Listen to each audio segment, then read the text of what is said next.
All right, welcome guys to another live stream, the first of these weekly ones that I'm now doing, and hope you guys are having a good week. Hopefully you're not too tired after daylight savings time switching over here, and hopefully you guys can all hear me okay. Camera's working good, I think, here. So thanks for joining again for another live stream here.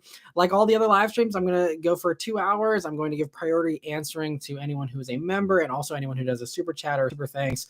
Those comments will always get priority, but otherwise, we'll try and get to as many people as we can here, and had a lot of fun last week, and I'm really excited to be able to do these weekly now to hang out and just see if you guys have any questions. Otherwise, we can just talk about whatever and just have some fun car talk here. So I see we already have a few people that have joined in. Thanks for joining, everyone. Hope you're having a good Sunday so far.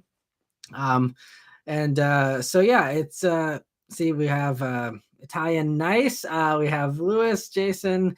Good to see everyone in here. And so yeah, hope you guys enjoyed the videos this week. It was fun doing the I'm going to be working on next week's the EQB, and but this past week, it's funny, I did like for some reason I'm blanking on the video I posted this past week. It's all been a blur. Did the Stelvio the week before, and it's funny, the Bolt EUV video is from like 2 weeks ago. That has been doing really well, surprisingly. I'm not sure why, but funny enough, the Bolt EUV is my most popular video so far that I've posted this year. It's always a guessing game with YouTube of just throwing stuff at the wall and seeing what sticks. And it's like, go figure, the Bolt EV is the top one here for the year so far. So anyway, so we have some members joining in here. Thanks for joining, everyone. Hope you're all doing well. And Jay's asking how I'm doing. I'm doing great as well. Just another Sunday here. Just another week of fun. It was a busy week here. We're filming the Dodge Dart, and that was a fun experience. I will talk more. I can't talk about any driving impressions until the embargo, which is March 22nd for that one. But always fun doing these press trips and getting to hang out and meet new people and hang out with all old friends and people I've known for a long time. So always a good time going to those press events. And I see we got a lot of members here that have joined in. So thanks everyone for joining. Hopefully you're all enjoying the member perks. All of you who are new and got the gifting that was happening last week. It was awesome to see that. And so yeah, no one's got a question yet, but I see we have Michael says hi from Austria. That's awesome. You're joining all the way from Austria. Thanks for joining, Michael. Hope you're having a good Sunday here. And I guess it's Sunday afternoon. Well, I guess it's Sunday afternoon for all of us now, technically, since it's noon here on the East Coast, but West Coast, it's still morning. But it's awesome to see that everyone's watching these from all over the world. That's so cool. So yeah, I see C Square. He's got the first question here. He says, do you think Ford and GM should still offer manual pickups like Jeep does? Traded in my Silverado for a Gladiator Rubicon just for that reason. I think that's a very valid point. I'd love to see the Gladiator take rate for the manual to see if, it's been worthwhile for Jeep to bother with. I know the Jeep demographic's a little different with their take rate for manuals probably compared to a average Ford or GM, truck buyer. Usually with this kind of stuff, it just comes down to the dollars and cents of it. And, there's an accountant somewhere that number crunches how much does it cost to engineer in the manual. And if they're not confident the take rate's going to be higher than that, then they just don't offer. If they could make money off of it and it was worth doing, they would do it. So I would assume that, it'd be nice if they offered it, but I can't blame them if it's something that 5 people are going to buy and, it's a complete waste of money from the manufacturer standpoint. And Jay says, I just heard a rumor that the new MR2 might not be all electric, still waiting for more renders. Yeah, and I think it was it 2 weeks ago in the weekly update that I talked about, I think it was Best Car that had a rumor about the MR2 and how Toyota is partnering up potentially with, I think it was Daihatsu and Suzuki to do some type of actual gas powered thing that would, I think they said, get the motor from the Suzuki Swift. So it'd be slow, much in line with a past MR2, but that it would be basically just like, a hybridized thing, but essentially it would just be an old school, small little, sports car. They said it would be longer and bigger than the old MR2 though. So, it could potentially be something that could suit American buyers, even though it'd be a lot less power. But the rumors from Best Car were suggesting it was going to be like $22,000 or something, which is insanely cheap. And Best Car, their stuff has been known to be a little out there sometimes. So certainly don't bank on that. But yeah, it'd be great to see the MR2 return in any form. I'd be excited even about an electric one, but of course it'd be cool to see an actual mid-engine thing again too. So, we'll see what happens. But I see Italian Nice has the first super thanks here in super chat. Thank you so much for that. So generous of you. He says, "Hey Matt, wish you and your family well. Also wish I had a cool enough car for you to review to meet you in person. What a '05 Matrix do?" Honestly, I mean, I feel like a Matrix would be kind of a cool thing to cover. It might not be that helpful for people because I'm sure there's not that many people shopping for those anymore, but it could be just a really fun vehicle to do if it's clean and pretty close to what they were originally. I'd be open to doing that depending on where you're at. It could be a fun thing and just something out of the ordinary. I'm really trying to, do stuff out of the ordinary and try and differentiate the channel from all the other channels because I've, come to terms with the fact that I can't compete with most of the other channels out there that are doing the same cars that I'm doing. I'm always going to be, lower in the search rankings because I have less subscribers and less views. But so I'm trying to do more out of the ordinary stuff that didn't really pay off for some of them, like the Subaru SVX I did a couple of months back. That pretty much bombed. Who knows? It might might not do great, but again, like I just was mentioning a couple of minutes ago on YouTube, you always just throw stuff at the wall and see what sticks because it's oftentimes the things that I think won't do well that end up doing really well, and the things that I think are going to do great. Like I thought, oh, people are going to love a Subaru SVX. All my old Subaru fans be like, yeah, SVX, and basically no one watched it, so it's all good. But that's just the guessing game. Has been my experience with YouTube here, but. Luco, thank you so much for a super chat. He says, I wish Toyota would put the 2.4 from the GR86 in the Corolla hatch as a halfway point between a regular Corolla and a GR. Yeah, with that boxer engine, I don't know how that would swap into other non-boxer engineered vehicles, it'd be fun. And I think it'd be a great idea for sure. I wish they'd put that motor in a bunch of stuff, honestly. But yeah, that would be a fun idea. Maybe next time I'll be seeing Toyota here in a couple of weeks for the Prius Prime and Corolla Cross hybrid launch.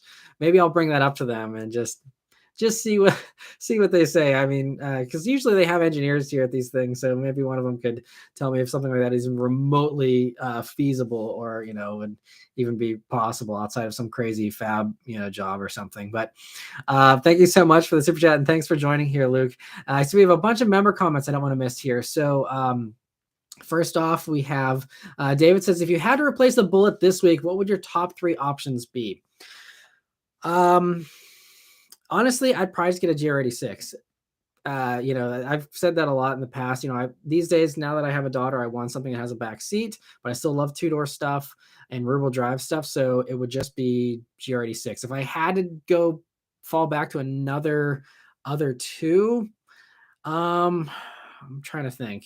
I mean, there are some 4-door things that I would probably, be into, but if it's around the same price as Bullet and stuff, I would probably, yeah, it would probably just come down to GR86. I mean, I've found as I get older that I'm kind of leaning more towards like cheaper stuff in general. Like I don't know, I'm just like I'd be happy just like daily driving like a Civic Si or something like that. If I'm sticking with price points of the Bullet, then Civic Type R, the new one, could be a potential in the running. I'm trying to think of what else.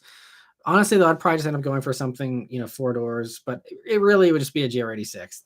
That's the short answer. But thanks for the question, David, and thanks for joining. And also, I appreciate the +1 on the Matrix. So we'll see if maybe it'll work something out. If you are serious, you want to do that, Italian Nice. I think. Yeah, you can just send me an email if that works for you. There's always in the description of every video, I have all my contact info. So whatever contact works for you, but email is a little bit easier for me to keep track of. And we can maybe try and set something up. And thanks for your offer. And we see Ace of Spades says a Dodge Stealth RT twin turbo would be a fun throwback review if you can find a clean one, or a 3000 GT VR4. I do have someone waiting for me with a 3000 GT VR4. So hopefully that review will happen this year. I just need to do the trip and meet them and film it. But I'm hoping to have one of those. Dodge Stealth, no one's ever offered me one of those. I'd be more than happy to review one of those as well if I get the opportunity someday. But I definitely want to do more of that throwback stuff, even if it does end up bombing. It just, again, I got to try and do something different than what everyone else is doing. Jay says top 3 for Matt: FL5 Type R, Audi RS3, and 11th Gen Civic Si for daily. Yeah, Audi RS3 is another strong contender. If that kind of price range, would be realistic. But that's, even the Bullet brand new was, 13, 15 grand cheaper than the RS3. So RS3 probably realistically makes very little sense unless you're balling more than I am. I don't think I could go for an RS3, honestly. Tony says LC500 RCF or C7 Grand Sport. I think for me, that would have to be the LC500. I love those things to death. Angel Silva says, I like the SVX video, too bad it didn't do well. Yeah. And, I know I'm talking to, the choir here with a lot of this stuff. I know those of you who tune into the live streams, especially, people that are members and, watch regularly and all that, you guys are the ones that certainly do watch those. It's just, the mass appeal of those videos is, what often lets me down. And, it's just trying to, go with what the masses want, but it's kind of a tricky juggling act. I'm going to adjust my camera here because I didn't realize it was super far up there for some reason. There we go. And other questions here. Carlos says, hey, Matt, are you going to review the 10th anniversary GR86? I know it's just cosmetic changes. Well, that one is the one that also does have the exhaust, right? So it has a lot of exhaust. I mean, if Toyota offers me another GR86, if I get another one in the fleet, I'll probably just take it just because I want to spend another week with the GR86. I love it so much that I'll try and find some excuse, some way to package it. So yes, if they offer me 100%, if there's one in the fleet, I will totally just drive it for a week just because I selfishly just want to drive it for a week again. I love those things so much. Jay says, just based off those cars, or just based those cars off your review impressions from those videos. Well, that's very astute observations. Yeah, those would definitely be my top. Actually, I have a list of they're not 2-doors, but if you're curious about my list of dad cars that if I needed a 4-door car, we have Beth's car, so I always can just use that. But if I, needed to have a car separate from hers and I needed to, pick up our daughter and she was busy doing something else and I needed to have a 4-door vehicle and the Bullet didn't work for whatever reason, I will pull up my list of potential vehicles that I would go through. I have literally a dozen cars here listed by price point. So starting from the cheapest, working my way up here. I actually would go for the current gen Mini Cooper S. I was really impressed whenever I did the video about how cheap they are. And it was actually made me think hey, I can get one of those kind of nice for 15 grand. If I needed just something that I didn't have to drive all the time, didn't have to worry about putting a ton of miles on it, I'd totally go for one of those Mini Cooper S's for 15 grand. Super good bargain, I think, still. Beyond that, as far as stuff, if it's just, again, a family vehicle, something like that, my top picks, 23 grand, I'd go for a Cadillac CT6 all-wheel drive. I love the CT6, even if it has the slower normal V6 motor. I love those. 24 grand, also kind of a tie between the CT6 would be the Alfa Romeo Giulia and Stelvio, as you know from my Gem video and the Stelvio review I just did. That would be another one that would be a top pick. And then working up a little bit more, 27 grand, it'd either be a toss between a Kia Stinger with the premium package, not the GT, just the 4-cylinder one, or a Genesis G70 with all-wheel drive. Those kind of be the two. And those, would be if I wanted something all-wheel drive. Then Acura TLX, those are getting nice and cheap on the used market. So one of those could be had for about 28 grand. I really love the TLX. So that would be another one. And that also would probably win out over a new Civic Si, which is also, 28, 29-ish, if you can actually get one from a dealer that won't mark it up. But, I'd probably rather just have the TLX, honestly, because it's a nicer vehicle for the same money. But I would miss the manual and the light feeling of the Si. So that'd be a tough toss-up. Veloster-N's another one at 28 grand. That'd be really tempting. And then going up to 32, I have the Stinger GT is, if that was, kind of the price goal there. And then going up to the more expensive stuff, 46 grand, I'd do Cadillac CT5V, just the regular V, not the Blackwing, because obviously those are much more expensive. And these are all used, by the way, I'm talking about. So you can get one of those 46 used for a nice one that I've seen with all-wheel drive. And then going up even more, 57 grand would be the 2022 Genesis G80 Sport. Has the rear-wheel steer, super impressive handling, super comfortable, super luxurious. That was another one. I love that car to death. No one really cared about it personally as far as the views go, but I loved it myself. And then working up 64 grand, I do have the Audi RS3 listed there. So you're right on the money there, Jay, with your guesses. And then the top one, ultimate, of course, if you watched recently, the Cadillac CT5V Blackwing, which is 100 grand. Those would be my top picks. So that is my whole dad car list. If I needed 4-door stuff, that's how it would go based on how much money I had to work with. So I don't know why I even keep that running list. They're just kind of fun to be car shopping, even though I don't need to car shop. Just always kind of fun for me to kind of just window shop, I guess. So anyway, other questions here. Copper says, I don't know about the Stinger G70 4-cylinder. Isn't that engine kind of meh compared to the twin turbo V6? 100%. Totally agree, but it's just a lot cheaper than the Stinger GT. I mean, it's on the used market. If we're talking about $5,000, might be worth it, but you also get a huge hit to fuel economy as well. And the G70 with the 4-cylinder isn't super exciting, but with the Stinger now for the 2022s, you have it with the 2.5 T motor that has 300 horsepower, and that is a blast. I reviewed one of those. When was that? About a year ago, maybe like a year and a half. Absolutely love that thing with the new motor and the refresh they did to it. Super awesome car, and I wouldn't hesitate to own one, for a second. So, Raphael says, I don't know how you do it. I can't come up with a favorite list. It changes even as I'm making it. I like a lot of cars. I certainly do as well. And so that list is far from comprehensive. It's just the things that kind of stand out to me and my unique things that I like and prefer and all that. But based off since I have driven basically all that stuff on that list, it's just kind of the stuff that I've come away with being like, yep, I would totally buy one of these if I needed a car at X price point. Jay says, yeah, it's a very impressive list. Would be very nice for you to keep us updated on something like that. Gives another perspective to us viewers. Yeah, definitely. Absolutely. And if there's any changes to it, maybe that can be something I can even post up, as a member exclusive thing, like I do with the schedule for the reviews, and kind of keep you guys in the loop about that. The Trekking Car Guy says, I have a small list of favorites I'm saving for since I already have 2 cars. Well, that's great. And always good to have those goals too. I mean, I'd love to have a 3rd car as well someday. And, it'd be a tough choice for me as far as whether it would be a classic car or it would be, some type of, more expensive sports car or something like that. It's so many good options out there. We're all spoiled for choice these days. Raphael says, as much as people criticize them, the Mach 1 is very much on my list. Mach 1s are great. I haven't actually seen that much hate personally, but maybe I'm not in the car culture as much as far as the Mustang scene anymore, so I don't know. But I'm hoping to review a Mach 1 this year as well, because it's the Bullet with a Tremec basically, which is kind of perfect. If it had the right look, if they were doing a new Bullet with a Tremec, I'd seriously consider upgrading. But Simple and Yummy says, would you place Volkswagen among other German brands as cars not to own out of warranty?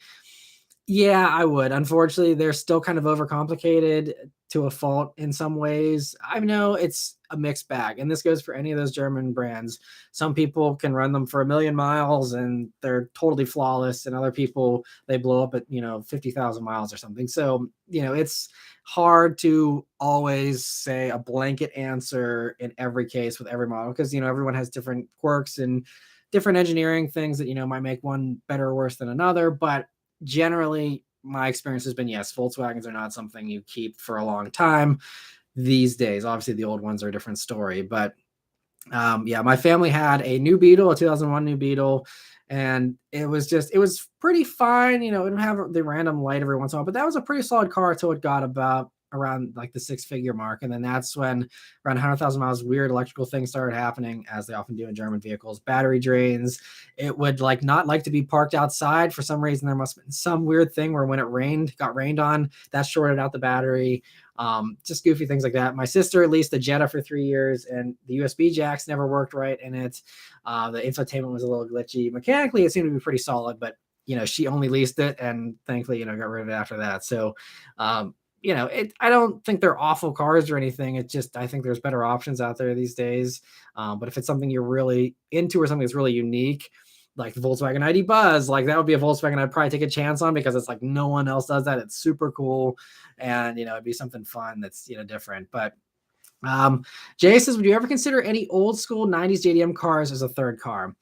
I love old, 90s JDM stuff. I mean, that's kind of what I grew up with. I grew up playing Gran Turismo 2 and all that kind of stuff. So, I mean, I love all of that stuff. As far as owning one, I think I have more pull to other things, other cars that I want more than that. Now that could change as I get older and, get more sentimental about those times and stuff more than I already am. But probably wouldn't consider any of those personally, which I know is a bad idea because they seem to be the best investments these days. But I'd probably just go for something either super old or something, a little bit newer.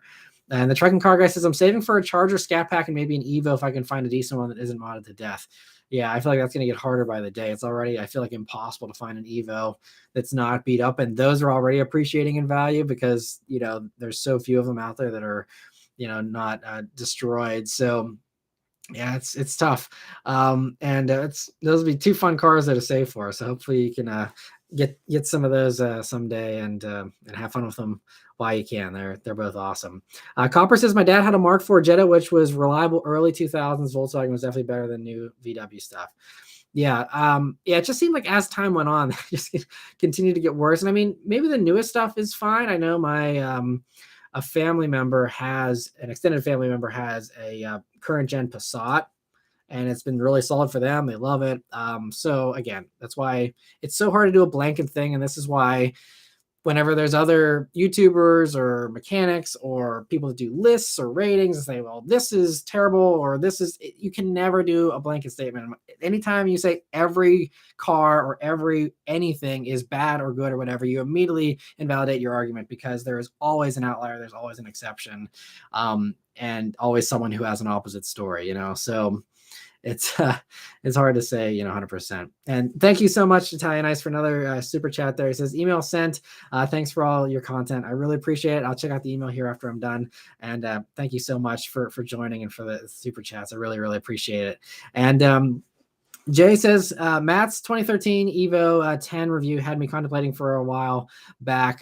Then I do remember that video for one of the best handling at the time. Yeah. And Evo 10 still, to this day, as far as four-door stuff, it just felt so light and so sharp that it's still one of the top handling cars, you know, in that segment. I still think like even the new STIs or the, you know, recent STI generation before they died off, even that, it got really close, but I still think the Evo had the slight edge with handling even compared to that. And yeah, I can't even think of a four-door car that handles like it's on rails like the Evo did.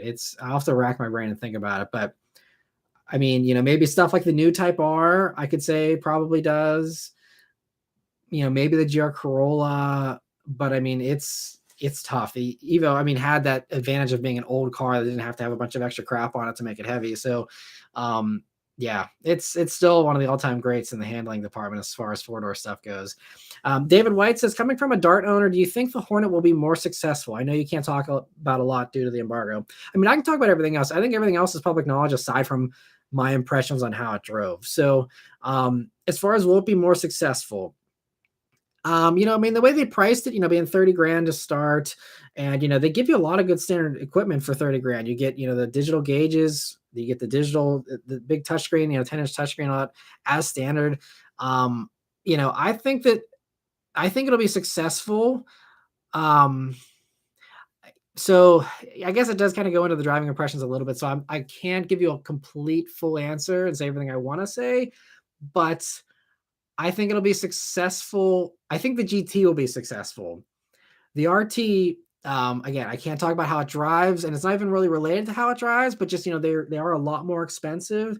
And, you know, I think they're like, you know, what, 3 grand cheaper than a Tonale or something like that. Like at that price point, it gets a little tougher to justify the RT. I think the GT will be successful for sure. And yeah, I will elaborate a little bit more in my Hornet review about that. But yeah, I think the Hornet, the way it's set up and what it's offering, I think it's a solid proposition. So yeah, stay tuned for more there. I wish I could say more, but yeah, you'll hear. I'll be doing an in-depth video. I'll be covering both the GT and the RT. I decided not to do like an early look video like some of the other YouTubers did, just because I don't want to waste your time with double videos, really. And so, you know, I'll cover the interior, I'll cover all that stuff in just one-stop shop, one video, and, you know, try and make it as concise as possible. But it'll probably be a long one since I'm covering both the GT and the RT. And we're on great roads. So I'll really be able to give you some really good in-depth impressions of what it's like to drive. I'm going to compare it to what I think are the top rivals to it. And it's going to be a good video. So yeah, stay tuned for that. There may be some twists in it as well. You'll have to wait and see. And D Block, thank you so much for the super chat. He says, would you look for another legacy spec B? that is a car I miss dearly. But I think the thing with the Spec B is that I would want my Spec B back, but there's really no going back to it because it's been modified beyond what I would personally want in the Spec B. If it was still like stock somewhere and just had the exhaust on it that I put on it, and that was basically it, I'd probably try and get it back someday. But as it is now, it's got a huge turbo on it, and I think the steering wheel's gone now. They put like a steering wheel, like a Nardi wheel in it, so no airbag or anything, which isn't my thing. So yeah, probably. And as far as like, they only made 500 of them for that year, and I could go for another one, but I'm just sentimental and I would want like mine. Like it's almost the same thing as like with the Bullet. Like I was thinking about this the other day. I don't know why. I think I saw someone else's car got wrecked or something, but I was like, if the Bullet got wrecked, like I don't know if I would get another Bullet because it's like I have so many memories and so many attachments to that other one that it's like replacing it with something that is basically, identical, but it just isn't that one. I feel like it would almost be an imposter, and I just like wouldn't. I don't know. I'd probably just move on if something happened to it, and I would miss it. And I'd still think that the Mustang is like the best thing that fits me, but I would just have to like move on to something else if something happened to the Bullet. I think just because you can't get back what was lost in a way. And Jay's got a couple questions here. He says, I used to work for a Mitsubishi dealer. Going off what the owner and district owner's words are, they're contemplating that Mitsubishi might die over the next 5 to 10 years and move out of the US. Yeah, I mean, I have no doubt that they're not long for America if they don't change. See, I don't think there's a reason why Mitsubishi needs to die off with the Mitsubishi partnership. Like, if I were running Mitsubishi right now, like, unless Nissan forbids it, like, do the same thing they did with the Outlander. The Outlander, and you said, the thing that sells the most from them is new Outlander. And the Outlander is a redone Rogue. Why they haven't taken the entire Nissan lineup, slap Mitsubishi badges on all of them, given them unique styling, do their own little thing like they did with the Outlander, and that's it? Like, they would have had a solid, large, well-rounded lineup, just like Nissan does.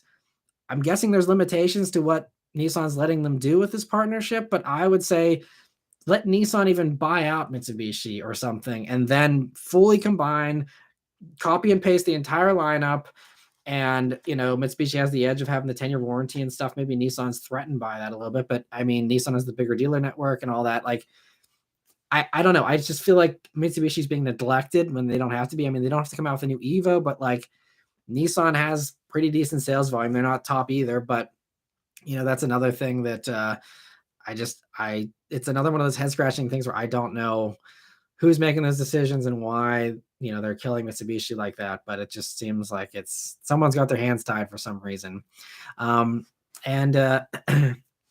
And yeah, Truck and Car Guy says the new Outlander is pretty nice for what it is. It definitely is. I kind of missed the boat on when those first came out. I could have reviewed one really early, but I was kind of iffy about how well it would do because my Rogue review like completely bombed and no one watched it. So I was like, oh, maybe the Outlander would be just as bad. So I just ended up skipping it. And who knows again if it would have done well or not. But I just decided that was one that wasn't worth taking a chance on. And Copper says, wasn't that press drive for the Hornet in the Smokies in that area? There's some nice roads out there. Yeah, we were based in Asheville is where we were staying. And then, we were, of course, driving all the surrounding roads. I think the lunch spot, like the loop, took us back to Asheville. But it was like, we went out, it was like an hour and a half drive, basically, out into the mountains and then back. So many good roads.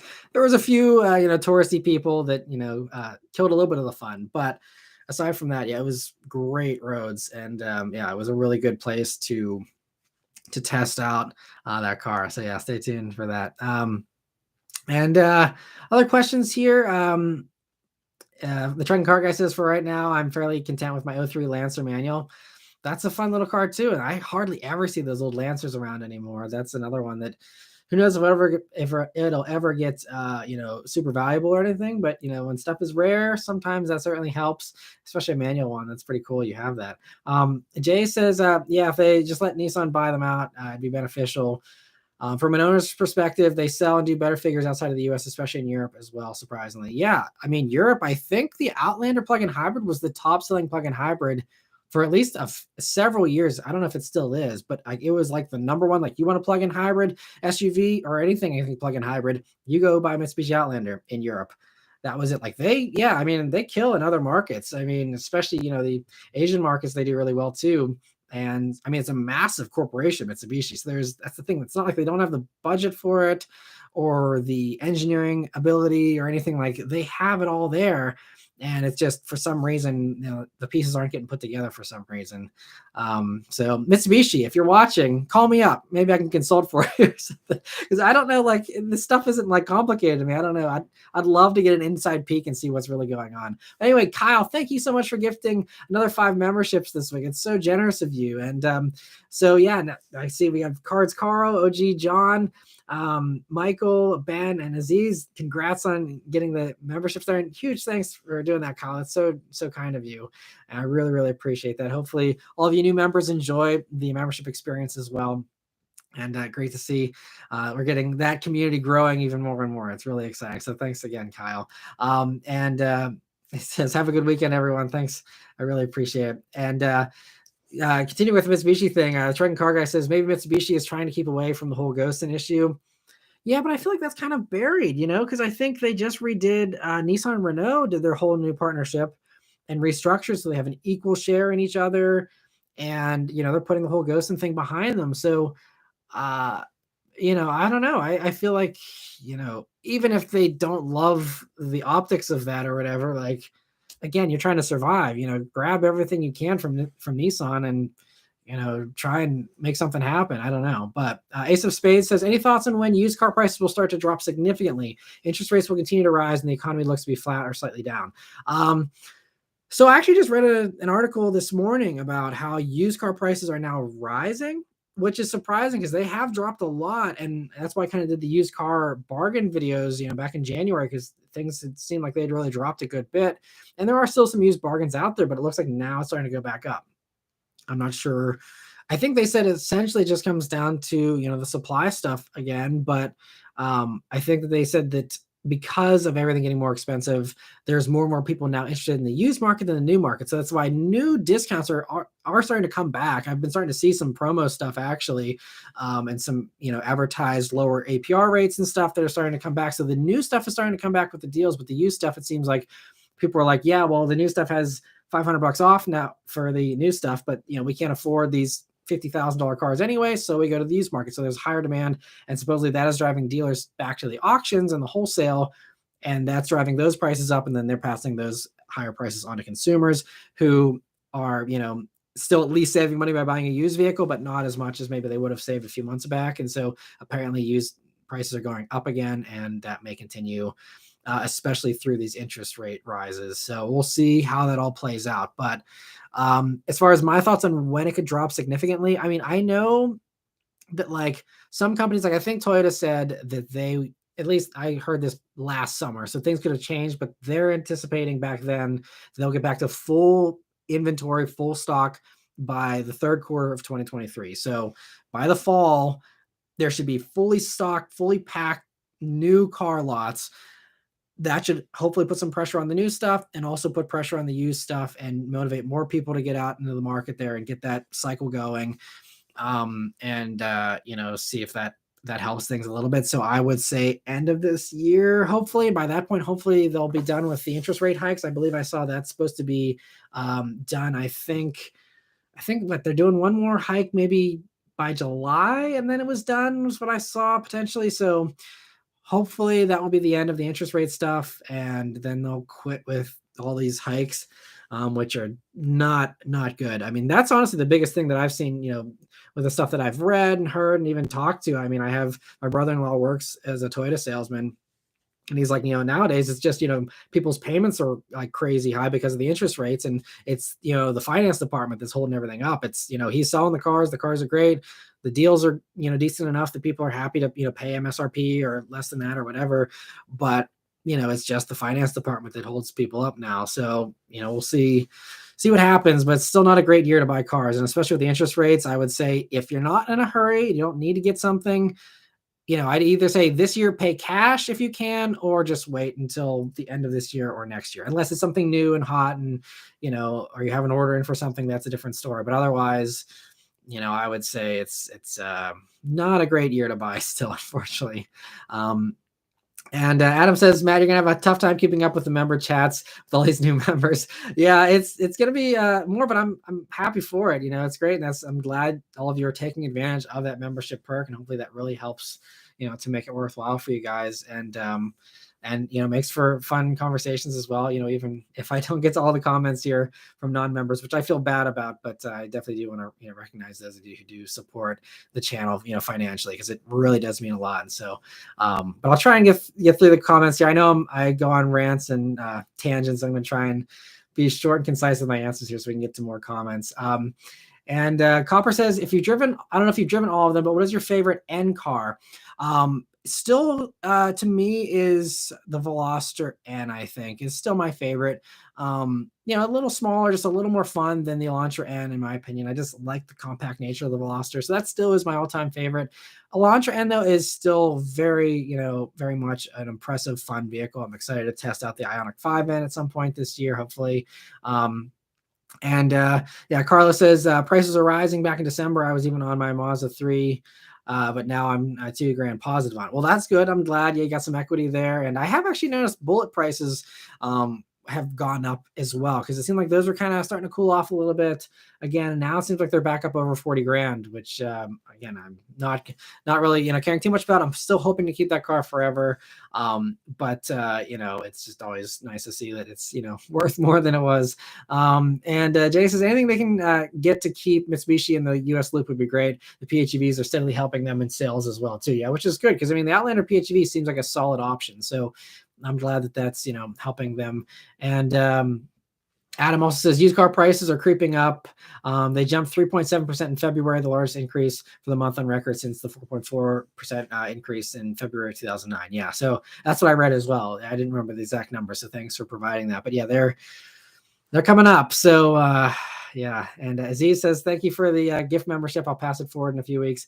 That's very nice of you, Aziz. I appreciate that as well. And I'll be curious to hear also what all of you new members, what you think about the membership perks and stuff. I don't do a ton of stuff. I do the exclusive, community posts and things like that, and then the live stream stuff here. But I think last week, Dom suggested doing some type of like a behind the scenes one take or something like that I could potentially do, of just what it's like to do this and, film cars and do the weekly updates and, all that. So that's something I'm going to try and do at some point here as well, and do a couple exclusive videos for the members as well.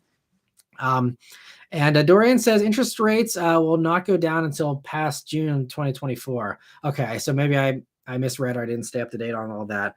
But yeah, so if that's true, then that is unfortunate. I mean, at least if they quit rising them, maybe that could help a little bit. But yeah, it's going to be a while, I guess, before it gets good for the interest rates, which it's kind of funny. But this is it's the same kind of stuff we saw back in the 80s. I mean, I wasn't alive. I was born in 1990, but I know in the 80s with all the crazy inflation stuff that happened then, that drove up interest rates. And I remember, people telling me, oh, my mortgage from the 80s was, 10% or 15 or 20% mortgage and things like that. So, I mean, we've kind of seen this before, and, it's rough, but hopefully it'll pass after a couple of years, and, things will get back down to, better terms and, better conditions here.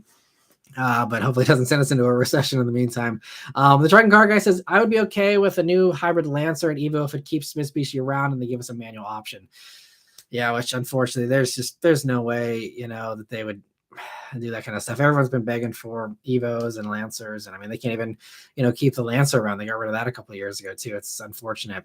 Adam says the market typically sees a strong used spring bounce, fueled by tax returns, and that came early. Yeah, that's what I was reading as well. So it was that. So I mean, I guess the used market might even get even worse here as everyone gets their tax returns here in the next month or so, and could be a little bit crazier.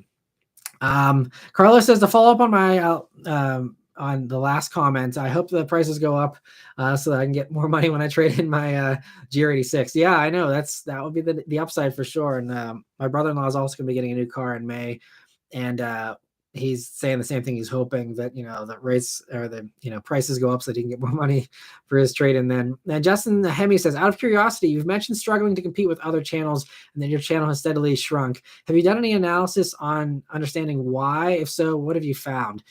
Well, this could be a long answer, but basically, there's a couple of different things. It comes down to really competition is the primary thing. When I peaked, there was no such thing as the straight pipes, throttle house, all of those, which are clearly, better channels that, have better production values, better car access, and just do really, really good videos, much better than mine. And I'm totally okay to admit that. So I think there's just some of that. There's just been some really good new channels that have come out and I just haven't kept up. So there's some of that for sure. And then it's also just some of the changes, subscribers mean less than they used to. I probably got into the more enticing thumbnails a little bit too late. That was something I was just like, I want to just put out good videos. I don't want to clickbait people. I don't want to have some kind of crazy title. I just want to be like, here's a review of this car. You either want to see it or you don't. And to a certain extent, that still holds true, but these days, again, it's about the mass appeal and trying to get that one extra person to click. And so if, me going in a thumbnail or something, helps that to, get clicked on by 5 more people, that's kind of stuff you just have to do these days. And I resisted some of the sensationalizing, I guess, more so than a lot of others did. And I think that probably hurt the channel as well. And, I know some people really respect that. They love that I don't do clickbait and they love that, I'm straightforward and honest and all that. But, it's unfortunately just that doesn't pay off these days. And it's just, there's some of that. And so I think it also just comes down to, opportunities and choices and things like that. But it's just like, it's a lot of different things. I think, in hindsight, I wish I would have jumped on TikTok earlier because that seems to have really helped boost some other YouTube channels and their viewership and stuff. Yeah, there's a bunch of different things. I think it also doesn't help that I never got to a large enough point where I could afford to hire an editor or a cameraman, because that certainly helps some of these other channels that can have someone follow them around with a camera, and that kind of gives them a higher production value. And so it kind of has snowballed that. So, these channels, like a lot of us all started out kind of the same way, but then some of those got to that critical mass point where they're able to afford to, hire on extra people and increase that production value. And I kind of just got left in the dust in a lot of ways. So there's some of that as well. There's a lot. I mean, some of it is also just YouTube in general. Views are down for a lot of people, and a lot of that just comes down to, TikTok. Just people just don't want to sit through a 30-minute video anymore, and I totally get that. But there's just a lot of those various things that have contributed. I could go on much longer and kind of go through more, but I'd say in a nutshell, those are some of the main things. But I appreciate the question, Justin. Hopefully that gives you a little bit of extra insight. And if you have any follow-up questions, feel free to ask them. I'm more than happy. I'm an open book about this stuff. I've been very transparent about how this year could potentially even be my last year of doing this full time if the channel doesn't improve, because the views are lower than they were when I went full time back in 2015. So it's not headed in a good direction. So we'll see what happens. But I see we also have a super chat I want to get to first. So thank you so much, Michael, for the super chat. He says, is it possible to speak some words to my wife like, hey, Barbara, best wishes from America. Your husband loves you, and I wish you the best for the birth of your second son, Nils, in 2 weeks. Yeah, happy birthday to her. And all right, never mind. You said the birth. Gotcha. Sorry, I screwed that up. Congrats to the incoming baby. That's very exciting.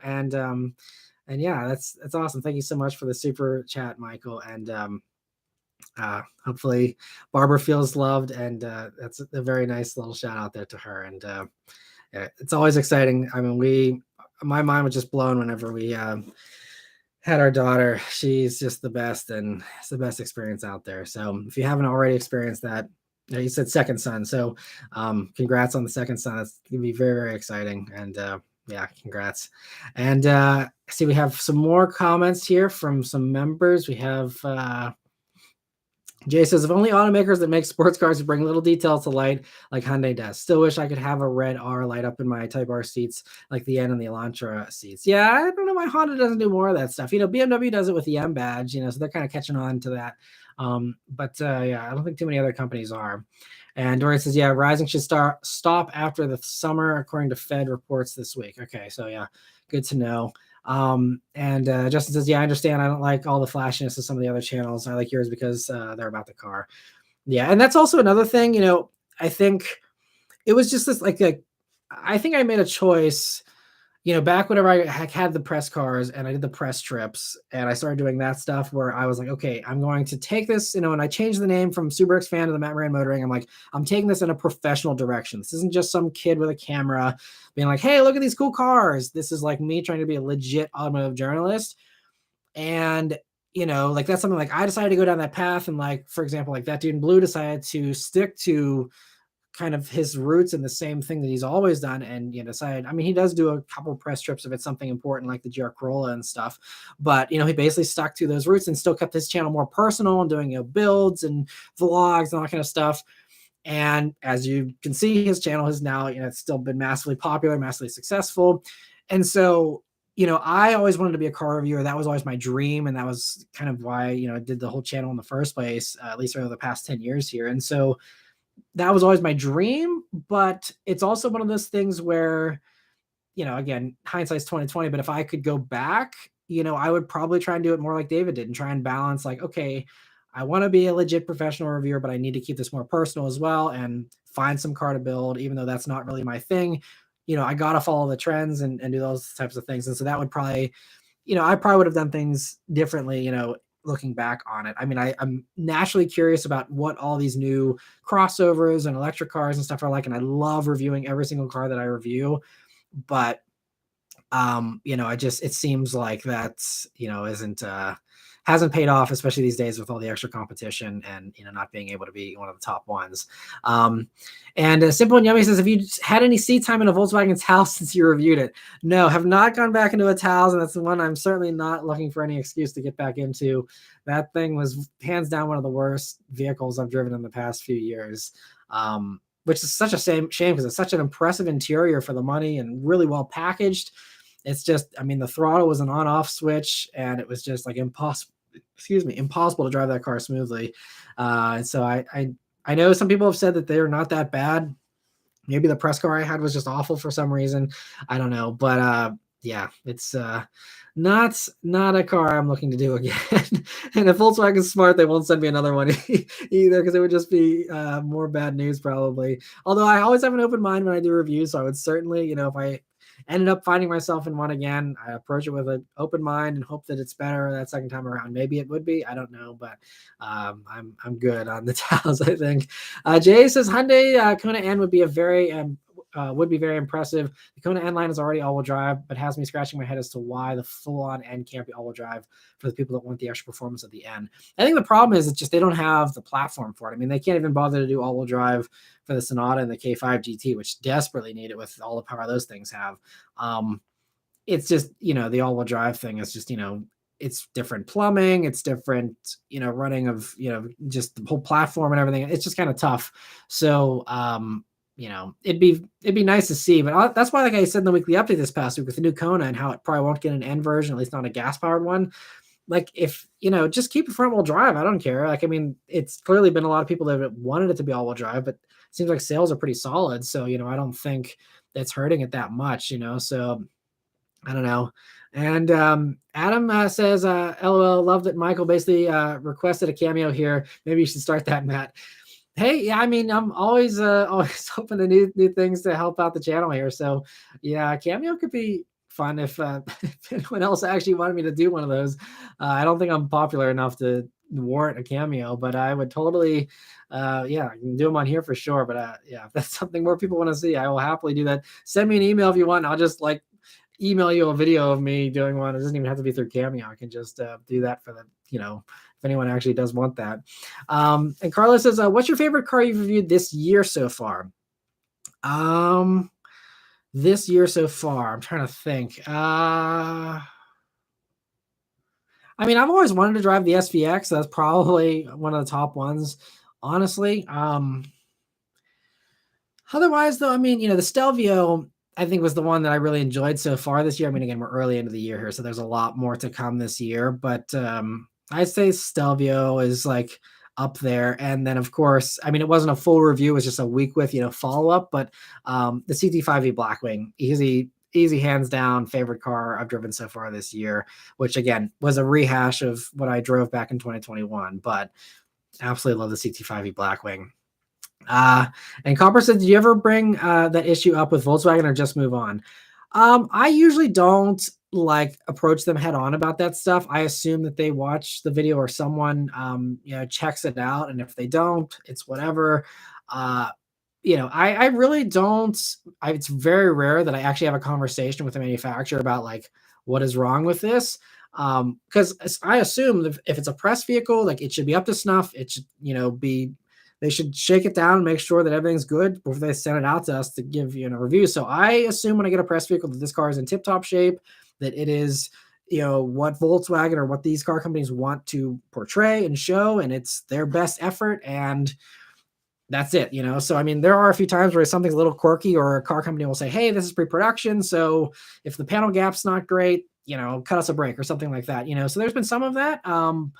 But yeah, there's only been a couple of times where I've actually been approached about something I said in a video by an OEM. So yeah, never brought that up with Volkswagen, and they didn't have an issue with it either. They've sent me press vehicles since then. So it's fair game in their book, or again, they just didn't see it and don't realize what I said. I don't know. But I mean, I said in the title, like imperfect, or I can't remember what I said, but I said it's like flawed in the title of the video. So they probably picked up that I didn't love the towels, but anyway, all right. So Justin says Omar would like to know the top 6 midsize three-row SUVs. Yeah, or top three-row seats. I'm guessing you mean SUVs, Omar. And I see we have a couple other people here with multiple comments. I will try and get to them. I apologize. I just have to prioritize the member comments. But top 6 mid-size 3 rows.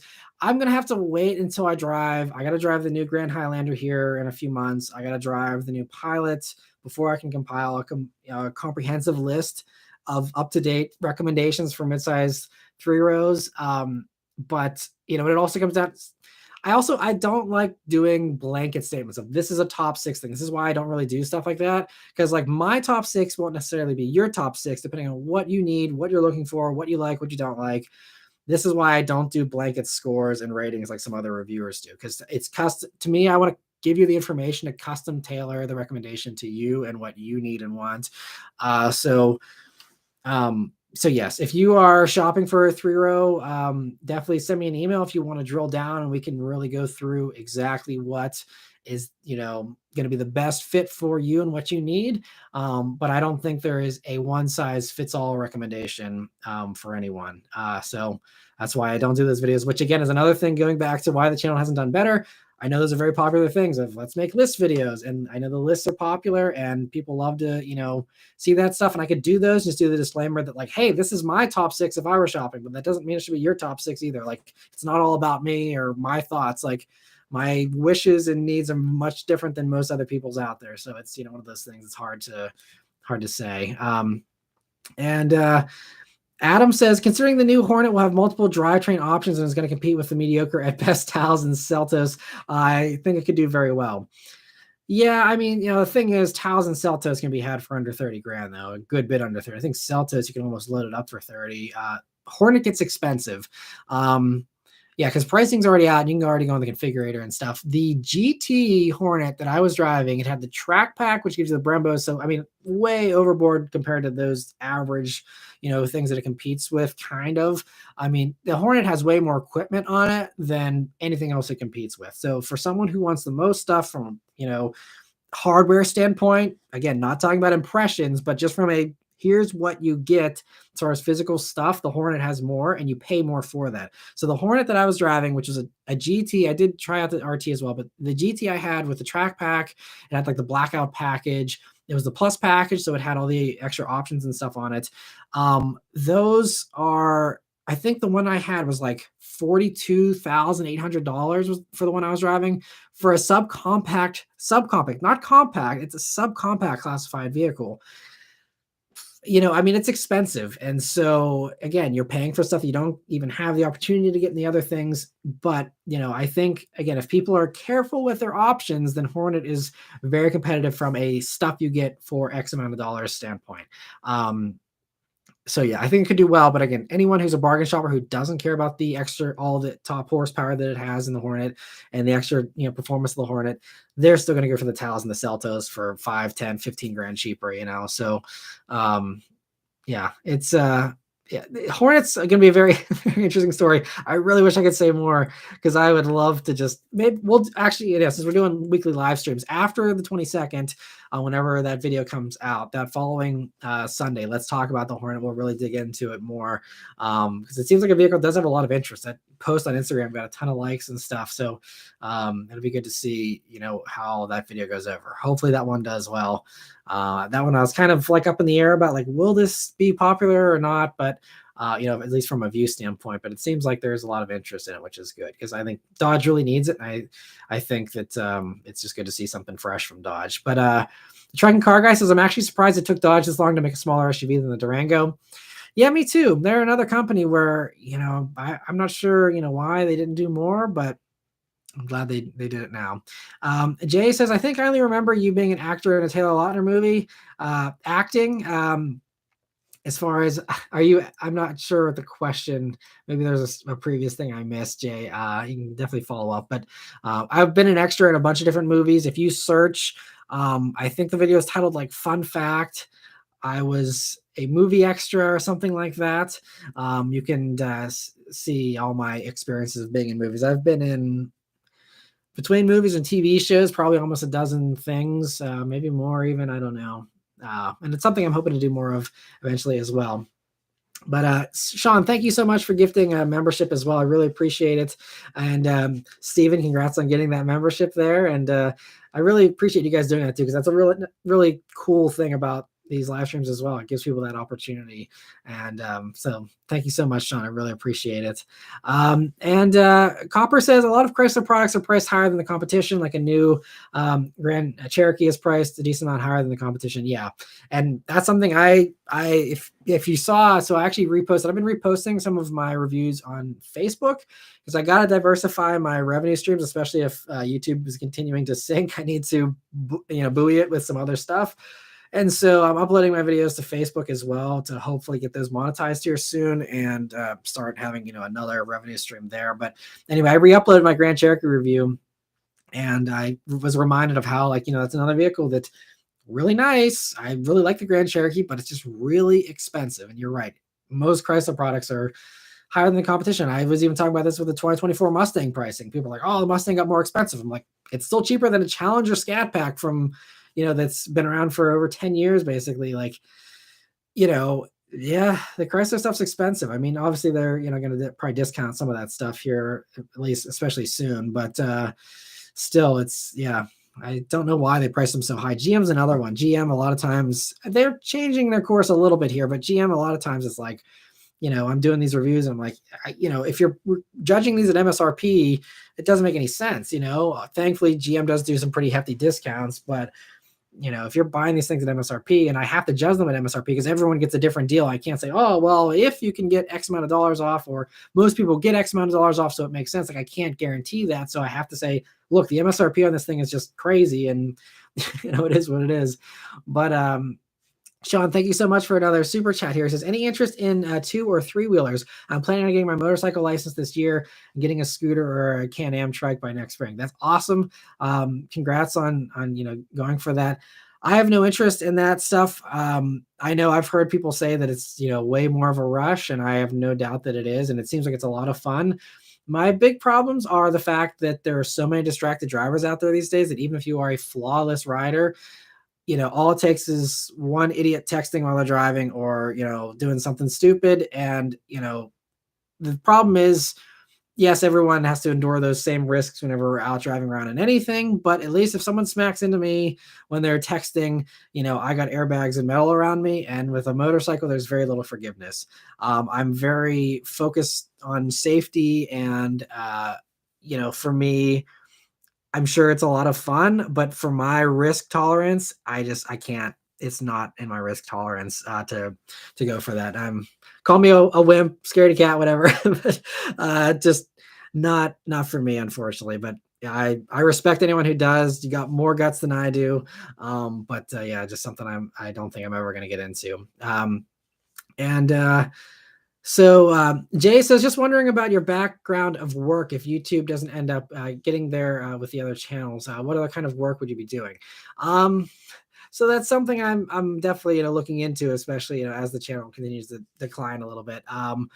And so acting is one of these things. I have a family I gotta provide for, so I can't just do something like that where it's usually going to be a long payoff before you have any kind of reliable money, if ever. I mean, even top actors, it's very feast or famine a lot of times. So um I think what I'd primarily be focused on looking at is trying to get with an OEM and trying to either get into PR or anything internally for a car company that I'm passionate about, where I can, help give some influence and some outside expertise. 'Cause a lot of these car companies, it's an echo chamber.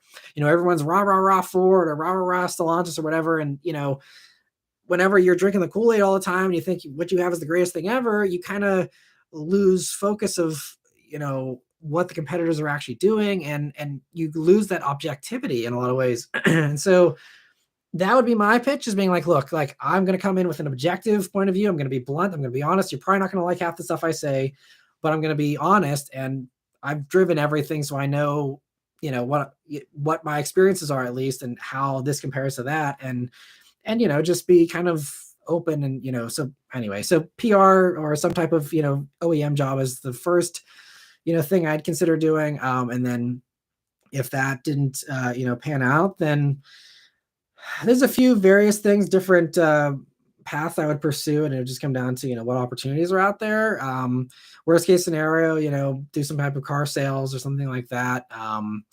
But hopefully, it just doesn't get to that. I really love this. This is still my dream job. I want to do it forever. So it's just a matter of hopefully getting the views to turn around and trying to optimize the channel and stuff, so that, I don't have to be the number one YouTuber out there, but at least if I can, be enough to compete a little bit better, that's the hope. But getting back to, I see the Truck and Car Guy. Thank you so much for gifting all of those memberships.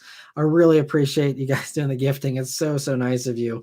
And so congrats to Two Track Jack and Juan and Zachary and Fastline and Samus, and congrats on those memberships, guys. And hopefully you all enjoy the membership experience. And man, now we're gonna have so many new members here. I gotta I'm gonna have to try and do some more posts for sure, because I really want to make that a fun, worthwhile experience. And I'd love to also hear some more from, again, new members, and also the members that have been around for a long time, like Carlos. I see you got the new badge. You have officially crossed the 1 year mark, Carlos, with your support of the channel. I really appreciate that. So I definitely want to, make sure that it is a good experience for you guys. So definitely let me know if there's anything else I can do. Again, I am, working my tail off trying to get the channel, as many videos out and do as much as I possibly can. If there's anything else that I can do that isn't an enormous time commitment, I'm always, open to, doing more for you guys for sure. So get back to the questions here. Simple and Yummy says, do you see any Volkswagen Touaregs in your area? The first generation 2002 to 2008 had the TDI V10, which is so cool. They are awesome. I have not seen a Touareg in a long time. It's probably, I don't know, it's been at least a year or two since I've even seen a Touareg on the road, especially in my area. Maybe whenever I'm on my travels, I've seen one and I don't recall, but yeah, they're very rare, it seems, these days. And Steven's is thanking Sean there for the membership. He says, hey, Matt, would you ever own a Porsche? If so, which one? I would love to own a Porsche someday. I think my ideal Porsche would be a GT3. The new, honestly, doesn't even have to be the newest gen. I love the 991 gen even, but that 9,000 RPM Redline and those GT3s is magical. So that would probably be my pick if I were to, Porsche someday. And if ideally, my dream ultimate Porsche, if I had all the money in the world, would be a 911 Speedster, because you have the GT3 motor with no roof. Glorious. I will wait on my lottery ticket to hit someday for that one. But yeah, that's the dream Porsche for sure. Justin Hemi says, speaking of distracted drivers, I feel like there's a little irony in banning texting and driving, but everyone's going to be playing with big touchscreen displays. I'd like to see a study one day to see if there's an uptick in accidents attributed to that. Yeah, I almost feel like the car companies are kind of, that's why they're overcompensating with so much safety tech, because they know this stuff is so distracting. And I think, there are some companies really trying to fight it and trying hard. Like, I mean, Moz is fighting it to the point that they're resisting the touchscreens, which is putting them at a competitive disadvantage, but they are truly passionate about, like, we think the touchscreens are bad for distraction, and we think that we have a better way with our controller wheel and our, favorites buttons and all the things that they've done as workarounds. You know, I think for CarPlay and stuff like that, it actually is less distracting to have a touchscreen versus the controller wheel that Mazda forces you to use, and one or two others maybe. But I think as far as like the menu systems and some of these screens for the actual baked in software, there's still like a nightmare to figure out some of this stuff. Like, what was the thing I just had? Oh, the Nissan. So I had a Nissan Altima SR VC Turbo, the 2023 refresh that'll be coming out in a couple of weeks here. And that, like, I couldn't figure out how to change the bass on the stereo for the life of me. And it was like so bizarre the way, like, they had the settings so buried and just like simple things. And I mean, this is why, like, I really am impressed with like Honda and Toyota and some of these other companies that really don't overcomplicate things. They keep it nice and simple. It does everything you need it to do, just the basics, and that's it. And it's not some convoluted thing that you have to be staring at and pull out an instruction manual to figure out how to do it. It's just like crazy, just basic stuff. But this is also why I'm a huge proponent of volume and tune knobs still. I know not everyone's tuning their radio stations like it's 1950 anymore, but like, it's just easier to like have a quick little tune and have your favorites obviously as well. But just have a tune knob, have a volume knob, quick, easy, hard buttons for basic things, climate control, stuff like that, versus digging into screens for all this stuff. It's yeah, definitely not great as far as all that stuff goes. And Carlos says, I would love to have a bike, but my self-control when driving is non-existent. Yeah, that's another challenge with those as well, because they're so fast. Jay says, so far in my experience, I've been with Mitsubishi and Hyundai. Honestly, would stay away from both if possible. I'm guessing you're talking about the OEM side, Jay, and I appreciate that. I have heard, I know someone who worked within Hyundai and ended up moving on, and I know a lot of really nice people that still work within Hyundai. So I can't say anything about Hyundai, but I do know that there is some extra stress there sometimes for various reasons. And so, it's some, and a Mitsubishi. Yeah. I mean, a Mitsubishi would be one of those ones where if you don't have control over what's going on, and you're just someone who's got to sit there and be like, hey, here's the Mirage or something. I mean, that would be brutal. I feel bad for that PR person that has their hands tied like that. Adam says, I think you'd be a great consultant advisor for an OEM. Just be the guy who sits in the room and says, those infotainment buttons aren't backlit, are a terrible idea. Yeah, I feel like there'd be a value to some of that stuff. I mean, obviously, they can get that for free with our reviews and stuff. And so as long as we keep that up, that's fine. But I'd love to, help these companies before it becomes a product and before it's too late, before everyone has to tear them apart for not doing something. Like, I mean, again, I'm not saying I have all the answers or even close to that, but it's just like, I'd love to sign NDAs with all these car companies and be like, hey, like, I won't talk about it, in public, but like, let me in, let me be a fly on the wall. And I just want to, hear and give, 5 minutes of feedback, and that's it, and if I could do something like that and, get a little bit of extra money even on the side, just for something like that, just to help improve car products. I genuinely just want these companies to thrive. I don't want any car company to go out of business. I don't want anyone to do badly, and again, I know everyone likes different things, but I think there's universal things that most of us can agree on, like buttons and things like that, again, it just seems like the echo chamber is just, something that really afflicts these car companies. I remember one of the craziest stories, and I'm sorry again for the tangent here, but very briefly, I think it's interesting. Whenever I can't remember who even told me this, but I was talking to someone and they said that whenever Chevy came out with the current gen Silverado, before they did the 2022 refresh where they fixed the interior, before that, whenever that Silverado generation came out, this was like the ramp had already been out with a huge screen for a year or so. The F-150 had already, done its thing. And Silverado came out, and like someone was sitting in it, and they were sitting when there was one of the people that worked on the Silverado was sitting in the passenger seat. And they were like, this screen is so small, guys, this 8-inch screen. Like, you got RAM with that, huge 12-inch, tablet. Like, what were you guys thinking? And they're like, oh, we haven't sat in the new RAM yet. They're like, oh, is it really that impressive? It's like, what? Like, you put out the Silverado and you had never sat in the new RAM? I mean, or even you don't even need to sit in it. Like, look at a picture whenever it comes out at the auto show or something. Like, this is what they're offering. Why are you offering this? And again, if you're doing it because you don't want distracted stuff or whatever, that's fine. But it's like, you're trying to compete. It just like, that blew my mind to hear that the Silverado team actually weren't aware or weren't impressed with what RAM was doing.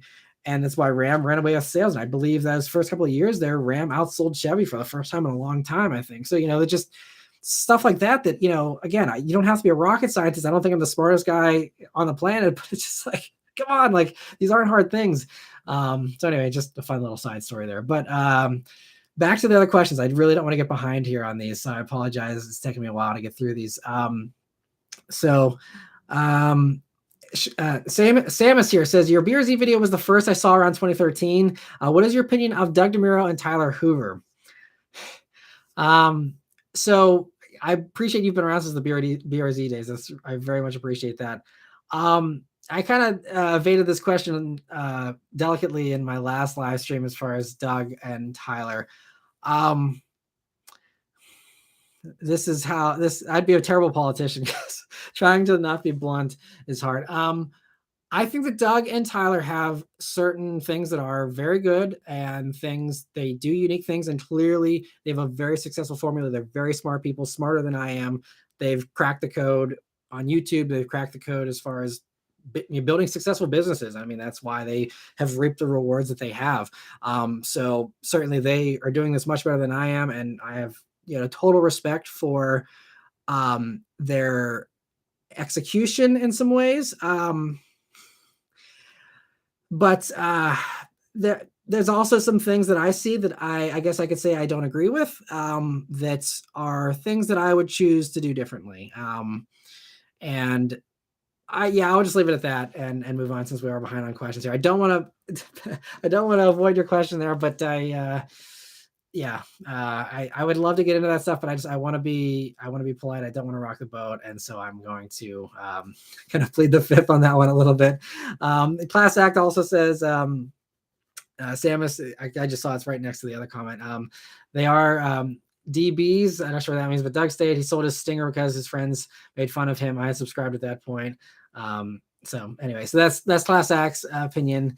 And again, lots of people have other opinions, but I gotta say, I mean, they have enormous views, enormous, subscribers and fans that swear by them and them only. And the only thing I will venture to say, one of my biggest pet peeves with Doug is that he really, whenever I see his behind the scenes videos, he really tries to discredit other reviewers, especially those of us who go on press trips and do press vehicles, even though he himself takes press vehicles now and goes on some media trips.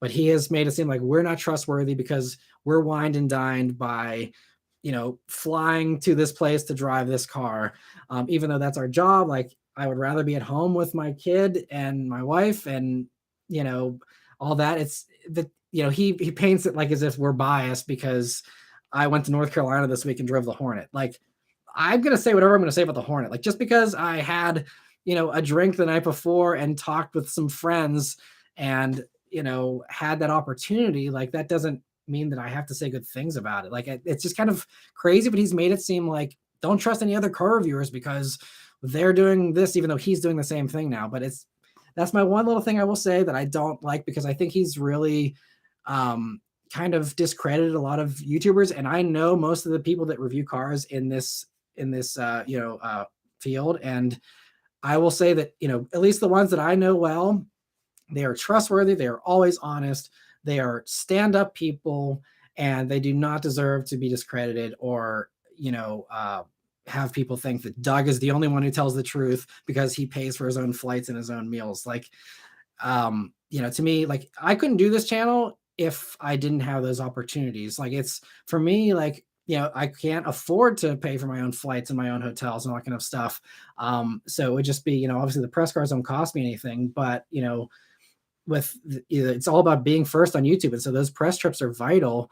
And, the manufacturers realize that journalists, are not rich people generally, unless you're Doug or someone, but like, that's just the way it goes. Like, they give us the opportunity and we're very thankful for the opportunity. And I can be friends with the people that work at these companies and still be honest with them. And again, I'm not going to get into driving impressions on the Hornet, but I can tell you that, like, I drove the Hornet that day, and then the Dodge executive, while we were having a drink, after, in the evening before dinner time, I'm sipping on my old fashioned, and the Dodge guy said, what did you think about the Hornet? And I told him, here's the things I love about it. Here's the things I don't like about it. I told him right to his face, here's the things I do not like about the Hornet. And I'm honest, like, and they're okay with that. He said, thank you for your feedback. I really appreciate it. There doesn't have to be this, like, shady, like, ooh, like I have to, like, suck up to these car companies or else they're never going to invite me on anything anymore. Like, they understand nothing's perfect. They understand that they didn't build the best car in history. Like, they could be really excited about it, but you can say, hey, look, you have this advantage here, but you have this disadvantage here. And that's what car shopping is about. And what I think is an advantage or a disadvantage might not even be a disadvantage to someone else, but I'm going to be honest about what the pros and cons are. And that's it. And so anyway, I would just say that, don't think that everyone in this industry is fake or something just because, we go on trips and have these opportunities. It's not like that.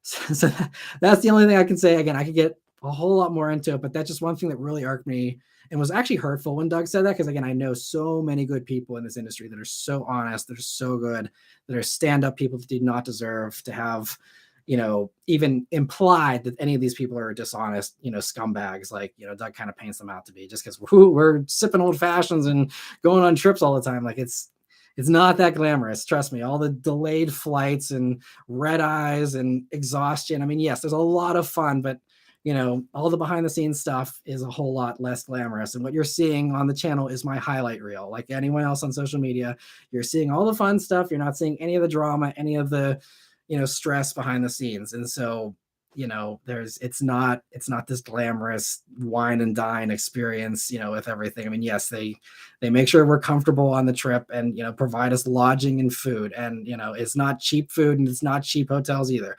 But that, to me, that doesn't sway me into saying something nice about a car. To me, that's just a ridiculous thing. If you're swayed by a steak and stay in a 4-star hotel for a night, like, I don't know, then you're a pretty easily persuaded person. But anyway, sorry for the tangent, but I know that question has been coming up about Doug. So that's the one thing I did want to say there, but no offense to Doug. Again, like I said, he's brilliant. He's smarter than I am. He's figured things out better than I have. But that's just one thing that really irked me a little bit. So other questions here. So the truck and car guys talking about motorcycle stuff. So that's cool. And Angel said car tech video or a who does it better video could be interesting. I guess, so if you're talking about like a comparison video, I am going to hopefully do a few more comparisons this year, because I know that's another popular thing. And Samus says, Matt would ensure there's good water bottle holders and plenty of cubbies as a consultant. That is always, very important for sure. Especially with someone you're trying to daily drive. And Adam says, know of or attending any press drives coming up in San Diego. I keep finding out after they happen, but would love to see one in action. I don't know how much car companies appreciate that being publicized before, because they do want it to, be a private, low-key thing, just so that they're not having a bunch of fans of that vehicle showing up and, those types of things. So I'm trying to think, I don't think there's any policy. I don't think anyone's ever said anything about that. But as you probably know, Adam, like everyone loves to do press events in San Diego. And so basically flip a coin as far as each day you wake up. Is there a press drive today in San Diego? You can flip a coin. They'll probably be half the time you'll be right. So, I mean, I know you're in the area, the Alea Maria or whatever the name of that new hotel is that like every car company is using. It seems like there's a new event there like once a week or once every other week. It's hilarious. So yeah, San Diego, there will be one coming up. Yeah, I don't know how much that would be appreciated if I publicize stuff ahead of time, Adam, unfortunately. So yeah, I will say there is one coming up though for sure. And but yeah, it's nothing that's gonna be super it's not gonna be anything crazy, but yeah, I'd say yeah, keep your eye out at the end of this month for something for sure. I see we also have Eric. Thank you so much for the super chat. He says, appreciate your work, Matt, especially the weekly updates. Thank you for watching them. I really appreciate that. Raphael says, I've been riding nearly 45 years. I swear people get worse every year. The worst I've seen was the woman that almost drifted into me because she was eating a bowl of soup. Jeez, that is ridiculous. Man, yeah. yeah, so this is why, I mean, you guys are brave that are on motorcycles, because like I said, if these idiots are going to be running into me, I want to have a 5-star crash test rating and all the safety tech that I can get. That is ridiculous. And Samus says a sport car or sport bike drivers can be bad. The way they weave through traffic without blinkers like crazy. I mean, there's certainly, again, it goes both ways with everything. There's a lot of good car drivers and also a lot of, bad motorcyclists as well. I know, I mean, the reason why my first Mustang GT got taken out was by a guy on a motorcycle that went into a corner way too hot, possibly was drunk, but, and just completely took out the driver's side of the Mustang at, 50 miles an hour or whatever. So, yeah, it's always goes both ways for sure as far as that. And Striking Car Guy says, frankly, I don't get it with any of these fancy screens. Neither of my personal cars have screens, but my work vehicle, the 2013 Freightliner, does. Yeah, I mean, the screens are nice and, it's cool. And it's just, it's also part of the trend and what everyone wants and expects these days. And I mean, it's one of those things, we'll see if screens are the last stop. I think you see with BMW and a lot of others, it's really going towards projection stuff, and like Audi's experimenting with like VR stuff and augmented reality stuff within the cabin and all that. We'll see how much of that is like spacey stuff that's never going to happen. But yeah, it's an interesting thing to see how they balance that and where that ends up going. And I do see also Class X. So don't apologize for opinion, Matt. Shows more of your personality and passion. Go for it. Yeah, the thing is though with YouTube, it is really tricky to. I think as you get to be a larger channel, you have that flexibility and that freedom to say your opinions and stuff. But I think it's a two-sided thing where I don't want to always inject my opinions into things, because I don't want it to always, again, be about me or be about, my thoughts and opinions, because everyone has differences. And, I'm firmly in the camp of like, you don't have to sit there and spew your opinions on everyone, because, people don't want to hear it. Like, especially on this channel, you're coming to hear car stuff and that's it, but there are some things where, I know that has probably hurt the channel as well, though, because I don't go there like some other channels do. And I've gotten less personal, and I think I do need to get more personal with future videos, even if it is just like bullet stuff and ownership experience videos and things like that, and maybe possibly even a vlog or two. But it's a really delicate balance, because again, for me, I can't afford to alienate people. This is the tricky thing with the weekly updates. Like I got to cover what new stuff is out there, and a lot of the new stuff, most of the new stuff coming is electric. A lot of people don't like that, and I get that. But that's one of those things where like I got to keep that very surface level, because I can't, because unfortunately, like, even electric cars have been politicized so much. And I mean, yes, I own an electric vehicle, so that kind of gives you a hint into my stance on them. But it's also it's one of those things where I can't get into it really, because it's just, I don't want to upset half of the fan base one way or another, because I'm either not a certain way, or I'm not another way, or I'm not enough the other way, or this way, or because again, everyone has different opinions and thoughts on stuff. So that's why I try and keep my distance as far as that stuff goes. But I know that does make it less personal, and it's just a tricky balancing act with all that. And Two Track, or I see Rafi also says, I definitely not say anything, not worth it. Some are here for the drama. Yeah, that's fine. And I mean, hopefully you got a little bit of drama there with my rare opinion piece there on Doug. But yeah, Two Track Jack says, whenever someone tells me they're the only reliable and objective source of information on a given thing, it raises red flags for me. Yes, that I agree. And we have seen this before with other people as well. And it usually, doesn't age very well. And it's not, it should raise a red flag, because, there's not one person who has the authoritative 100%, everything on something. It's always worth considering other opinions, and, it can't be one person that only has the truth about anything. And Justin says, thanks for the insights. And Vaetsy says, hi, Matt. Car guys are often watch guys. I can appreciate anything from a $20 Casio to a 10 grand Rolex. Are you into watches? If so, any favorites? Good question. Thanks for asking it. So watches, I just have my Apple Watch. It's a Series 4. I'd like one of the newer ones, but honestly, it's just not something that I can justify spending money on these days. I really like it. So before this, I had a Citizen, and I loved my Citizen. It was great. I had that watch for years. And if you see some of the early videos, you'll see me wearing it. But the Apple Watch I really love because I love the health monitoring stuff on it. I know, again, that's not very exciting from a watch enthusiast standpoint. I still really love watches. And again, if I had tons of money someday, somehow, I would love to own a bunch of Omegas. That's my favorite brand because of the James Bond stuff. I'm very easily persuaded by movie stuff. I will say that clearly with the bullet and, any kind of movie homage or anything like that. Especially with my favorite movie series, that's an easy ticket to my wallet typically. But so if I had the money, I would love to own some Omegas. I'd love a Seamaster, but I'd love even any of the other ones that have made appearances in the other Bond movies. Those would be some of my top picks. But otherwise, I just like the Apple Watch, and that really serves me best. And it's also really nice with that having the notifications on it. So if I'm out filming a car and my phone's blowing up, I can just be like, okay, what's going on? And I know immediately, and I don't have to dig my phone out of my pocket or be wondering about what's going on. I really like having the smartwatch for all that stuff, but for dressier occasions or days where I don't mind, not looking at my phone immediately, it'd be really nice to have an Omega someday. So that's my favorite one for sure.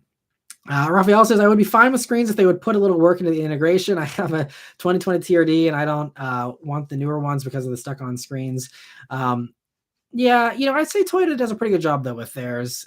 I mean, their integration is a little weird because they're going a little too heavy into the voice command stuff. But overall, at least personally, to me, the Toyota stuff isn't quite as offensive as some of the others. And the thing is, as long as you're okay with the smartphone integration, it does that very flawlessly in the Toyota stuff. But yeah, I totally can see the screen thing. And I mean, even like, with the Bullet, I mean, that's why I don't want, one of the reasons why I don't want the new Mustang is those screens, not only do they kill the whole retro vibe of the interior of those, but it's just like, it's a lot. And I don't need those huge screens. And, I'm happy with, I got my little 8-inch screen in the Bullet. It does Apple CarPlay. It does all the basics, and I don't need anything more than that. I don't need to have a theater display in my car. I'm driving. I don't want to be, playing around on an iPad. I want to be driving. So again, I know we're in the minority with that opinion, though. Clearly, that's why the car companies are doing this stuff. It's, again, the masses. I don't like clickbait either, but that's what the masses like. I feel like touchscreens in some ways, these enormous ones, they're really cool and I can appreciate them. So that's why, I praise them in a lot of my reviews, but, because they are good and they're impressive whenever they're well done. But, it's just like, it's following a trend, and whether or not the car companies like it, they're like, well, we got to make the screen bigger because the other company made it bigger. So we got to do it too. And I'm sure they're not super excited about that. And it does drive the prices up, which they're probably not super excited about either. But, it's just something that they have to do, unfortunately. And Samus says, been watching since 2013. Thanks for all your awesome content over the years. Your Kia Forte GT review definitely affected my decision to purchase one. Thank you so much for the super chat. I really appreciate that. And thanks for being a fan here for 10 years. That's awesome. I really appreciate it. And I'm glad the video helped you. That's why I do the channel. That's why I do these videos, is to help you guys find a car. And that's why I do keep it objective and professional and all that, because it's about helping you guys, not about my thoughts on something or my opinions or whether I like it, or it just, will it fit your life well, and will it be what you're looking for? That's what it's all about for me. And Rafi says, do you think that if the Prius was cooler originally, that the stigma of the Prius generally wouldn't be there, even with electric cars in general? Well, I think with electric cars, I think Tesla really kind of demolished the whole like nerdy thing with electric cars. So I think, we have Tesla to thank for that. But as far as the Prius, that's a really interesting question. I haven't thought about that. I don't know though, because like you look at I think Honda tried with like the CRZ, it was like this, efficient Prius type thing, but they gave it the cool CRX kind of revival styling, and offered it with a manual and all that. It was cool. It's a cool little car, the CRX, and I reviewed one, probably 10 years ago, but like awesome little cars. I think Honda tried that, still didn't work, at least back then. I think, again, it took time for electrification to get cooler. And I do have to say that, a lot of people complaining about the Prius didn't help. And I mean, I wasn't a fan of the Prius, originally either. But, you have like guys like Jeremy Clarkson going on Top Gear, 15 years ago and talking about how the Prius is the worst car ever and all these things. Like that certainly put a dent in the cool factor. And maybe if there's some people that were on the fence about it back then, then you hear Jeremy Clarkson, who was like God to car enthusiasts, especially back then, saying these things. And it's like, oh, well, yeah, maybe it is kind of, more lame. And, it's just, I think that the public perception was, also driven by those prominent enthusiasts back then as well. But it also, I mean, the car kind of did it to himself. I mean, it wasn't a super cool car, and so I think, they just went for the practical thing, and I really admire that. I admire efficiency and just practicality, and doing something objectively the smartest way. But as we've seen, car purchases are emotional purchases, and sometimes it doesn't have to make sense. And I think with the Prius, this is a prime example. They made the decision. The new Prius, it's faster, it has better fuel economy, but it's worse from a practicality standpoint. I mean, they basically cut the trunk, maybe not in half, but I mean, it's way less cargo space than the old Prius. So for the traditional, like, I want a car that does everything, it's, possibly worse than the old one in that way. But for me and everyone else, it's like, holy crap, this is the first Prius I'd actually consider buying, because it's like, wow, this is this really cool thing now. And so it's like, again, another juggling act of who are you going after here? And, can you please everyone perfectly? And obviously you can't, but, we'll see. I'm really going to be curious to see how the Prius sales play out. I think obviously it's going to be a hit, but will it be a hit with the traditional Prius buyers, or will it just be that there's new conquest buyers that are now considering a Prius for the first time ever, and that group is so much larger that they're overpowering the losses by the few people who might be like, oh, their cargo space got smaller, forget it, and those people go and buy a Nero or whatever, and something like that, which, by the way, we'll have a Nero review coming at the end of this month for anyone who's curious about what that's like. I just drove the regular hybrid version. But yeah, it's and Trucking Car Guy says, honestly, half of the stigma with the Prius are the drivers, which is also, yes, valid point there. And it just, again, it went back down to the nerdy thing and who that appealed to back then. But I think, again, a lot of this has really changed these days. And Trucking Car Guy says, I drive a truck for a living, so I see various types of drivers, from the reckless to the typical Prius driver going 10 under the speed limit because it's economical. Yeah, I can totally see that for sure. And Nancy says, the No Time to Die Seamaster is definitely for you. Yes, I would like that very much. Someday we'll see. That'd be awesome. Justin Hemme says, the screen integration is the only major complaint I currently have with the incoming M2. I mean, it does some awesome stuff, but it looks like the integration was an afterthought. Yeah, and this is what I really praise about the Stelvio, when I did that review a couple weeks ago, where it's like, yes, it's not the most impressive screen. It's a fairly small screen, but it's one of the few screens these days that's actually still in the dashboard, which is a really trick juggling act these days, because you have these screens that are enormous and there's no way you can really fit it in unless you're looking down at them, which you also don't want to do, but you also don't want to have the dashboard so high that it's enclosed in the dashboard, because then you can't really see anything. It's like you're looking over a shelf. So it's like, what do you do? And so the integrations that they'd have is, I guess, the best way they're going about it. But yeah, it's definitely a little tough. And yeah, I just don't know. Like, it's got to stop somewhere, right? I mean, I guess you have like the hyper screens and stuff from Mercedes, which are kind of actually nicely integrated. But again, those are so much further down. It's like, well, now is it less safe the way they did it? I don't know if there's a right answer here, honestly, unless I would love to. That's another thing. I mean, I don't have the money to do this, but if I didn't do car reviews, one of the things I'd love to do is just start my own car company. And I would just like go truly back to basics, aside from, having the whatever you need to like pass, the safety ratings in a good manner. But as far as after crash testing and stuff, like everything else is like bare bones. Like I would say, like, look, you want roll up windows, I will offer you roll up windows. You want, no power locks. Like I would go back to basics. Like, do you want a radio? And it doesn't have to be some supercar where that's like the only kind of case where that's even, an option sometimes these days. But like, I would be like, do you not need a radio, or do you just want a radio? I'll put a, Best Buy $80 single DIN head unit in there for you and be on your merry way, and and just truly get a cheap car back. It's still a new car. You can get new car financing on, get the better rates. You have something that has the newest safety, but everything else is truly just basic. Like, give me crabby cloth seats. Everything else, like, I don't know why companies are so ashamed of a base interior these days. Like, I know some companies aren't. Like Toyota's pretty good about being like, hey, here's our base vehicle, and they're kind of proud of it. And there's a lot of, it's like you get a lot of impressive stuff with these base vehicles, but even those are getting so expensive these days. Like I would be like, let's really cut down to a lot. And I mean, even like a Nissan Versa, which I think is now the cheapest car you can get in America, even that has standard power windows. And like, you should, I don't know, to me, like, why are they offering power windows as standard? Like, keep that an option, keep that price down, and, just truly have affordable cars. And same thing, you do the same with a sports car. I wish there was a version of the GR86 with roll-up windows and, no radio and stuff, and then charge 25 for it instead of 28. Maybe people would think that's silly, but I think it's a great idea. So maybe that would be a horrible idea, and I'll probably never find out. But that's what I would do if I ran a car company. I'd truly do something cheap and offer what no one else is willing to offer these days. And yes, Rafi forgot the CRZ existed and had the manual. Yeah, they're really fun little cars. And I don't know. I feel like those have a potential to someday become worth big money. Maybe not, but I don't know. I just think they're one of those ones that I could see them having this Radwood kind of appeal someday. For people that are into like Radwood, but early 2000s kind of stuff, or late 2000s stuff. But yeah, and Adam says, I recall Consumer Reports really disliked the new Prius ride quality. Said it was really loud. I just was on the regular drive. I haven't had one for a week yet to really dig into that. But I mean, from my first impressions, it wasn't really that loud. Toyotas in general have a little less sound deadening than most of the other vehicles they compete with. So they're usually some of the least quiet ones in their segment, typically.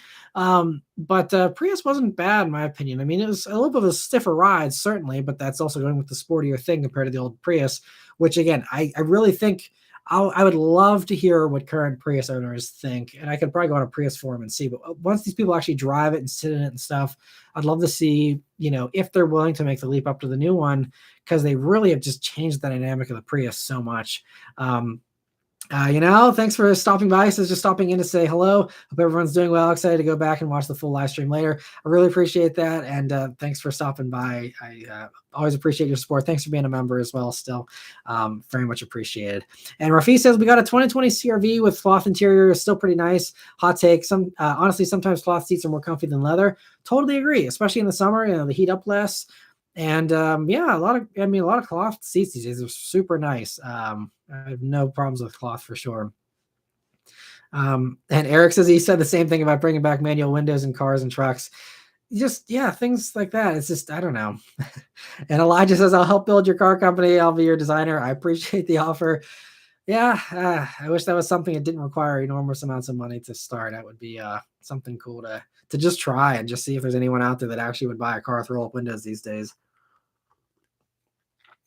This is why, if I could go work for an OEM and just propose the idea, be like, hey, Toyota, here's a crazy idea. Really strip out the Corolla, charge 20 grand for it, to see what happens, but I'm sure there's some reasons why they don't, try those kind of experiments. But I would love to hear the reasons why, that kind of stuff isn't happening. And other questions here. Craig says, as an enthusiast, do you think EVs are or can be as fun as gas cars?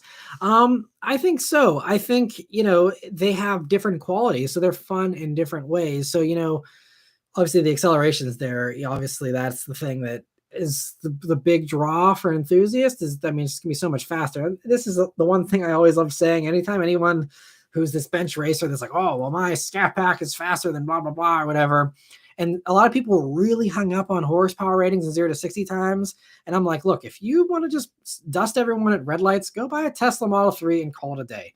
Like, it's really that simple. Like, the average soccer mom in her Model Y could smoke over half of the sports cars out there on the roads these days. Probably more than half, honestly. I mean, it's like, so that's the real big draw of electric vehicles, is that whole thing. So I'd say, for the straight line, like, I want to beat everyone and, be the macho man, like, go for it. Like, EVs are actually the best choice for you. I think that's why Dodge, obviously they didn't have to go for the electric thing, like they were saying in their marketing, but like, honestly, that's the best solution. If you want a faster Hellcat, look, those things are traction limited. Yes, you can put all-wheel drive in them. That could help, but then you got to jack it up like a monster truck because you don't have, enough clearance there for an all-wheel drive system, especially one that can handle that much power.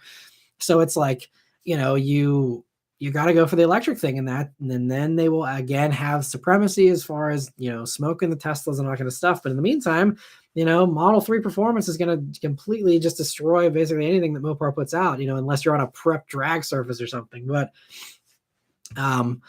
yeah, so I think they can be fun. And I think, it's fun in different ways too. It depends on your personality. If you're someone who enjoys maximizing efficiency, like when we drive our Mach-E, like I enjoy, coasting down hills and trying to, feather the brake a little bit so that I, get the regen going and all that kind of stuff, and there's even like the one pedal modes you can do in a lot of these electric vehicles where you can kind of, game the system. And even with hybrids, I remember I actually talked to Kirk Kreifels about this whenever we were drive partners on the Prius drive, and he said like that's one of the things he really liked about his previous gen Prius, and like the hypermiling thing is a really fun thing. And I think that's another thing where I have one of the more open-minded views of what an enthusiast can be. If you get driving fun out of maximizing your fuel economy, you're still an enthusiast in my mind. If you are doing more than just getting from point A to point B, and you have some extra thought and some extra enjoyment there while you're doing it, like that makes you an enthusiast in my opinion. So I think for the electric people, the people that love planning out their stops and love the drive and all that, like they're enthusiasts too, that I think really enjoy their cars, and that's what it's all about. And so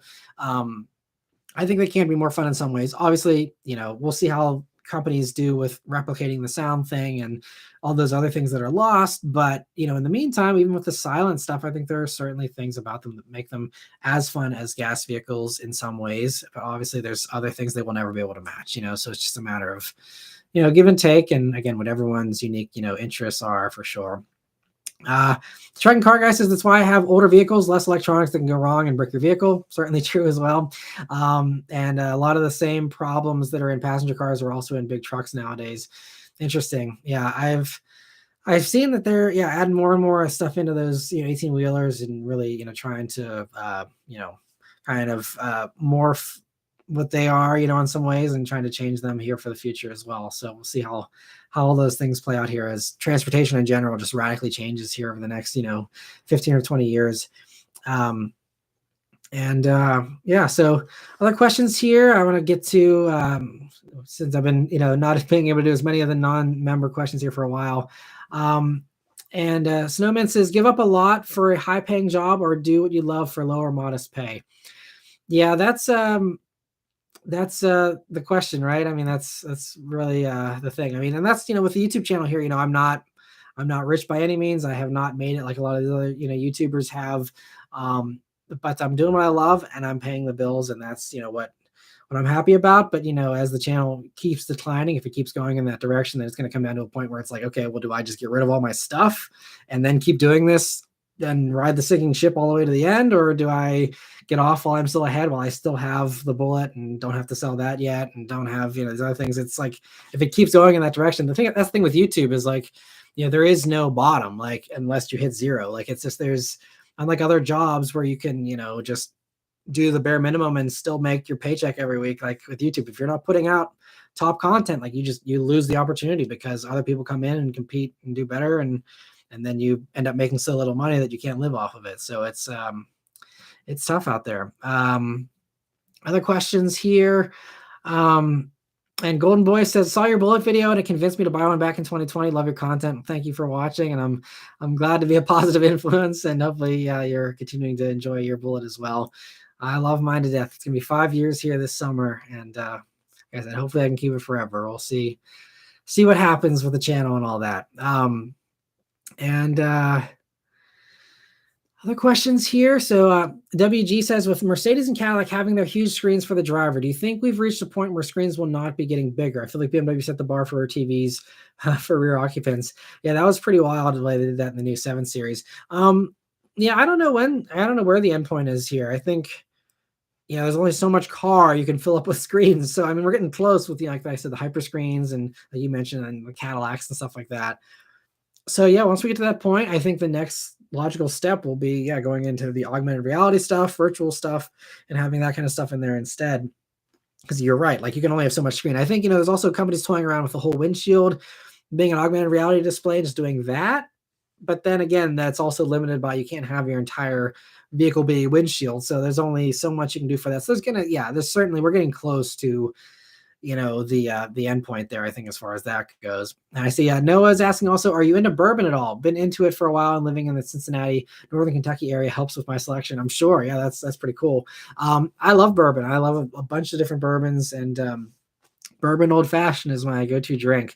But yeah, there's a bunch of them. And if you watch the weekly updates every once in a while, I will have a drink. And a lot of times it's whiskey, and some of that whiskey is bourbon. So it just depends on, what I feel like drinking that day. But yeah, I'm usually into the main ones, though. I'm not into anything. I don't really have too much time to drink and sample and all that kind of stuff. But yeah, I do enjoy, some bullet bourbon with obviously it's got to be Bullet, right? It is really good bourbon as well, but bourbon Bullet and an old fashioned that's usually my go-to drink at the bar whenever I go on these press events, because they are usually nice bars that can actually make them properly and do a really good job.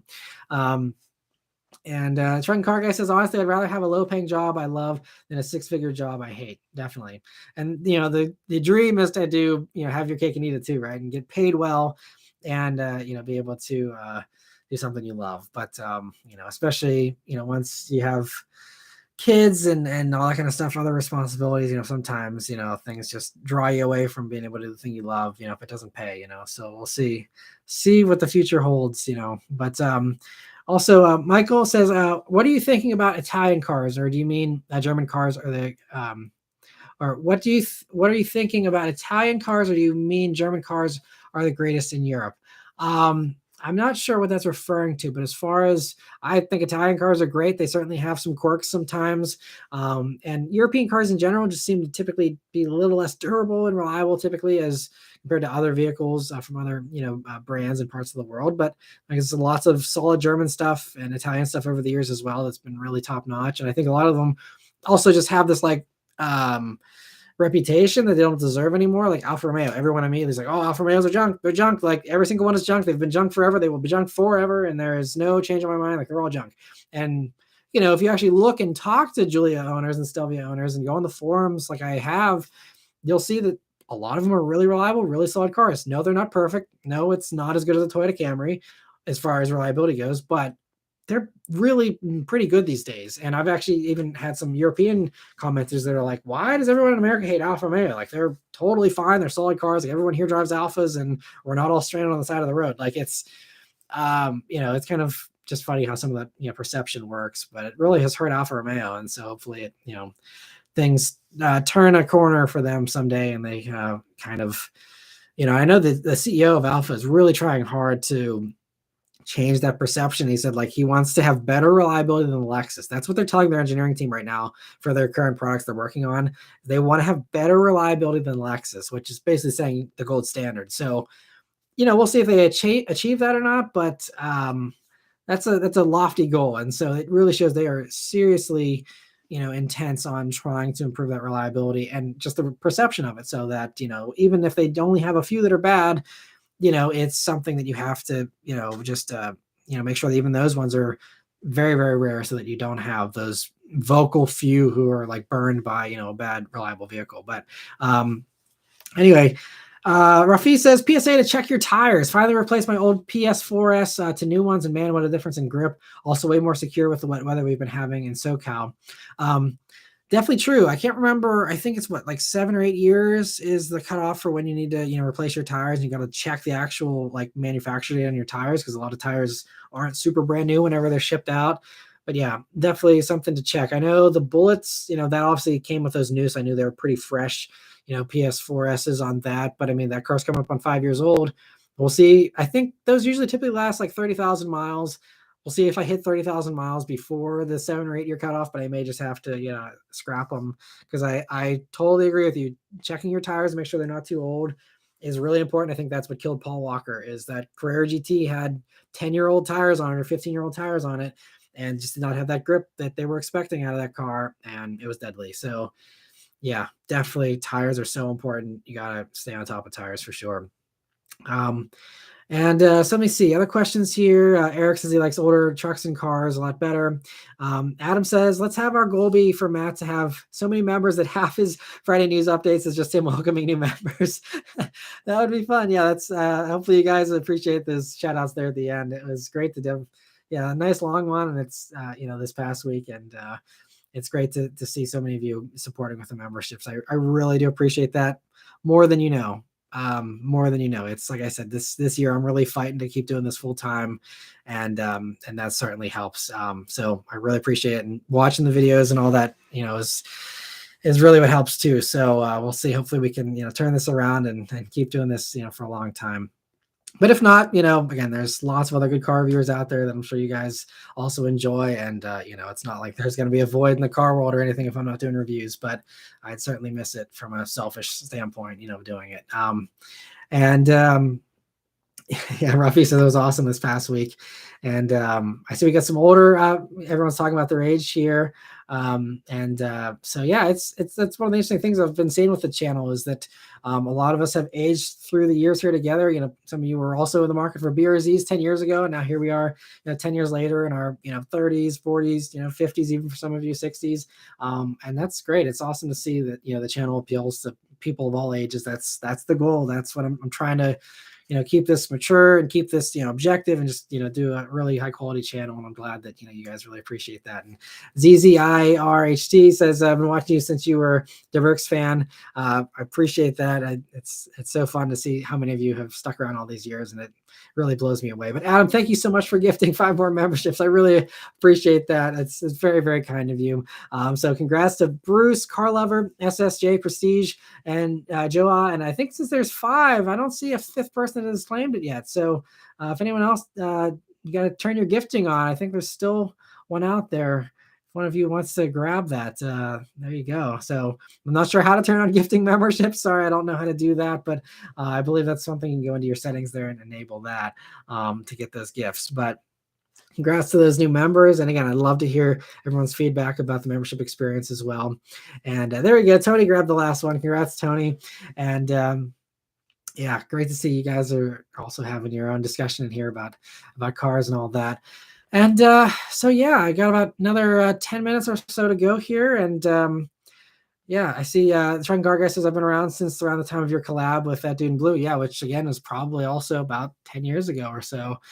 Because it's been about 10 years, or actually it's been 11 years since I bought the BRZ, and 10 years since I think I did that collab with him. So yeah, Rafi says, I think one of my favorite older videos is the 2013 SI video. Yeah, that was a good one. That was a lot of fun doing that one. I still love that generation SI. They're so good. And he says he's been around since the BRZ days as well. I really, really appreciate that.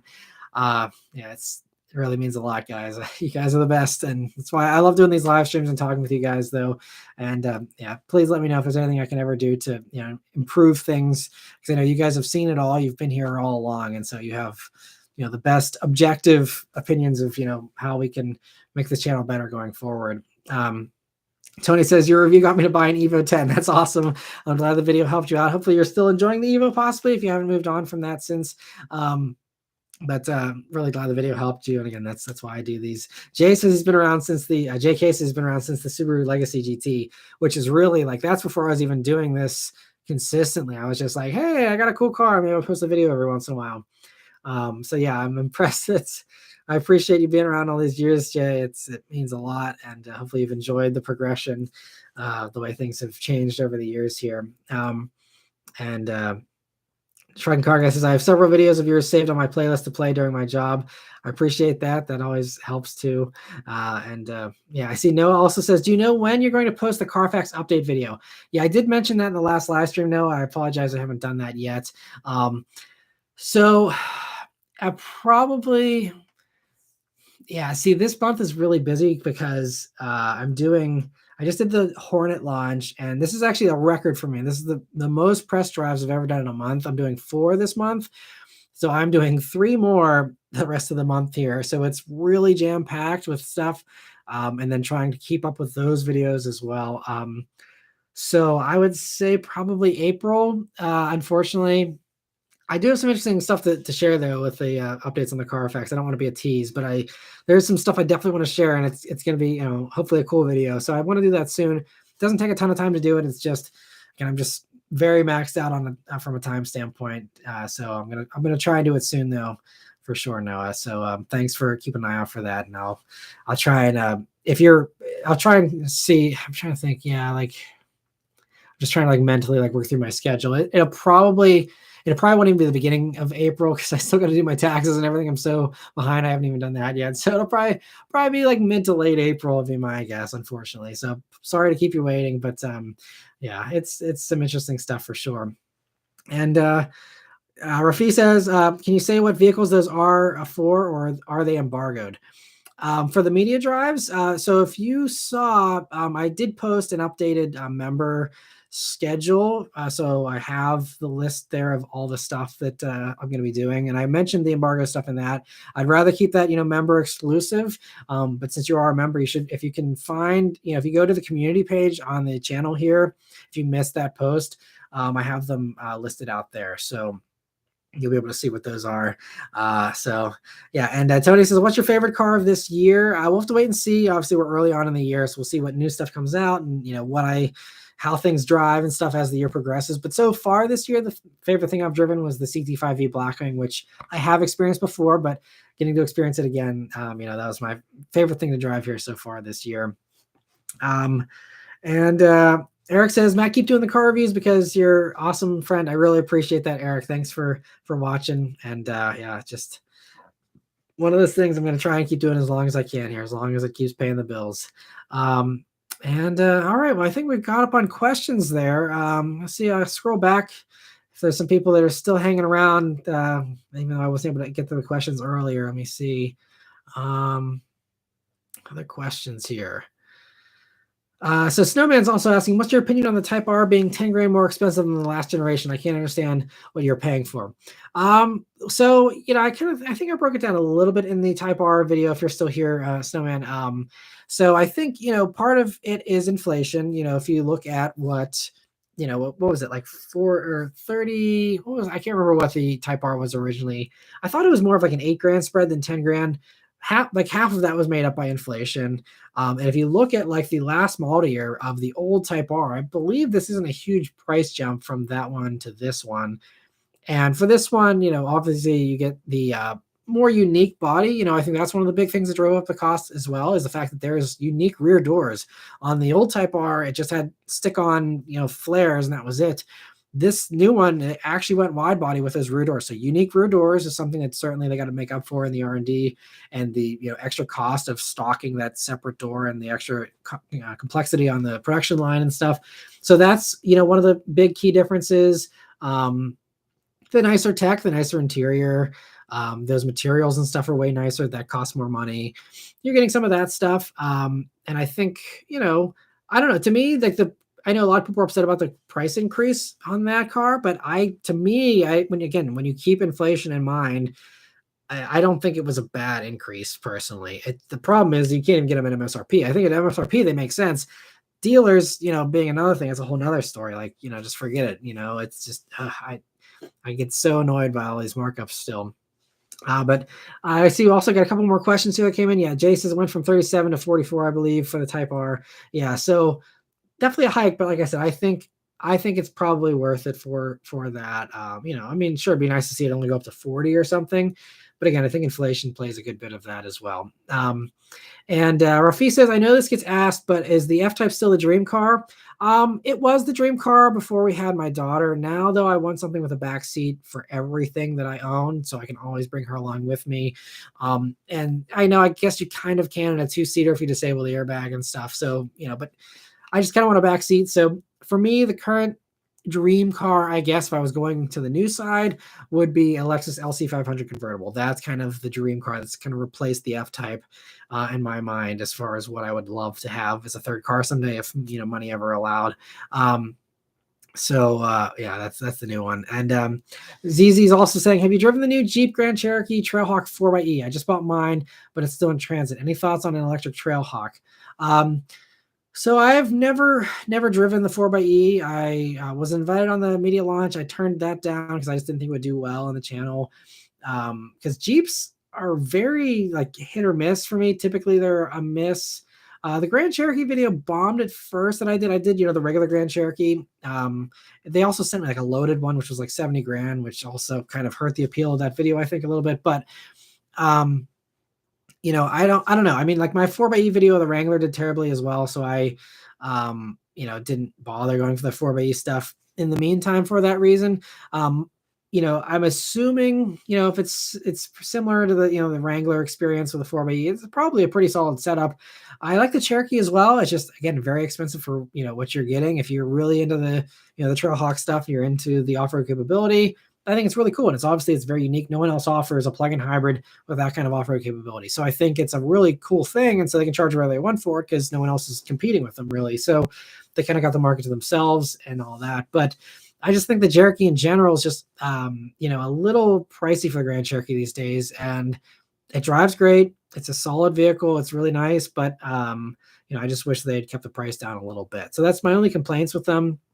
But I think if price isn't a hang up for you, I think it's going to be a great vehicle most likely, and you'll probably really enjoy it. So yeah, that's about all I can say about it. I wish I had a little bit more experience, but that's just one of the ones that I've avoided and probably will continue to avoid. I think now as time has gone on, the Grand Cherokee video has done slightly better. I think it's up to like 22,000 views on YouTube, which still isn't great for me, but it's better than some others. So but I think the 4xe thing just kind of, most of the viewers on the channel here are still not into electrified stuff very much. So I try and avoid that stuff sometimes unless I am confident it's going to do really well. But I'm sure it's gonna be a great vehicle and I'd love to drive it personally just to see what it's like, but probably won't do it just again to make sense of, being smart about my time. And Jay says, I still have the boy racer looks of my FK8 Type R, more so because of the Fast and Furious Tokyo Drift look vibes or Need for Speed Underground. Yeah, and I think that's one of the fun things about the old Type Rs there. And I think that's, one of the reasons why a lot of people are sticking with their FK8s as well, because there's a lot of people that say like the styling is too bland now. They went too, subdued with it and people wanted something crazy.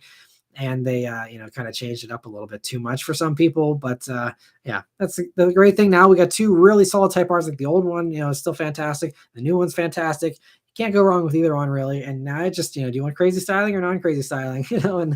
And it's great that they've given that option out to people. Rafi says he has yet to see an FL5 in person. I will say in person, I mentioned this in the video too, but in person, you really get the dimensional changes more. And it's really a lot more visually interesting, I think, in person because you see the flared fenders more and they kind of blend in a lot on video. And it just almost looks like a regular Civic hatch on video from a, fender standpoint. But man, in person, it has a lot more presence. And I don't know, I think it looks more extreme in person than it does in pictures and video. So I would see one in person before you make a final judgment. If you see it and it's still too bland, that's fine. Again, everyone likes different things, but I really love the FL5 personally as far as the looks go.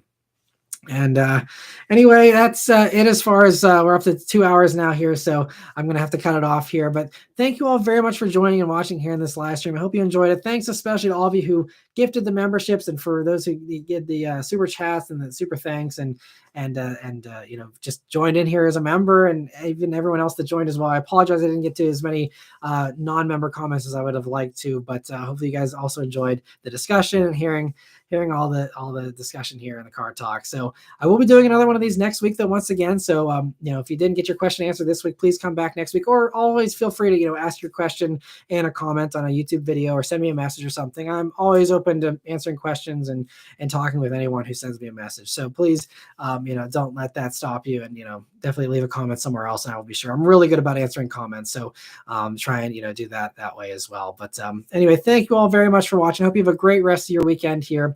And I'll see you guys next week for the next live stream and stay tuned here for this week's review as well. We'll be doing the Mercedes EQB, which is a vehicle wasn't my first choice to review, but it was an interesting one and very insightful as well. So definitely stay tuned for that. And lots of other good stuff here coming here for the next few weeks as well. So stay tuned. Thank you all so much for your support as always. I'll see you guys in the next one. Take care.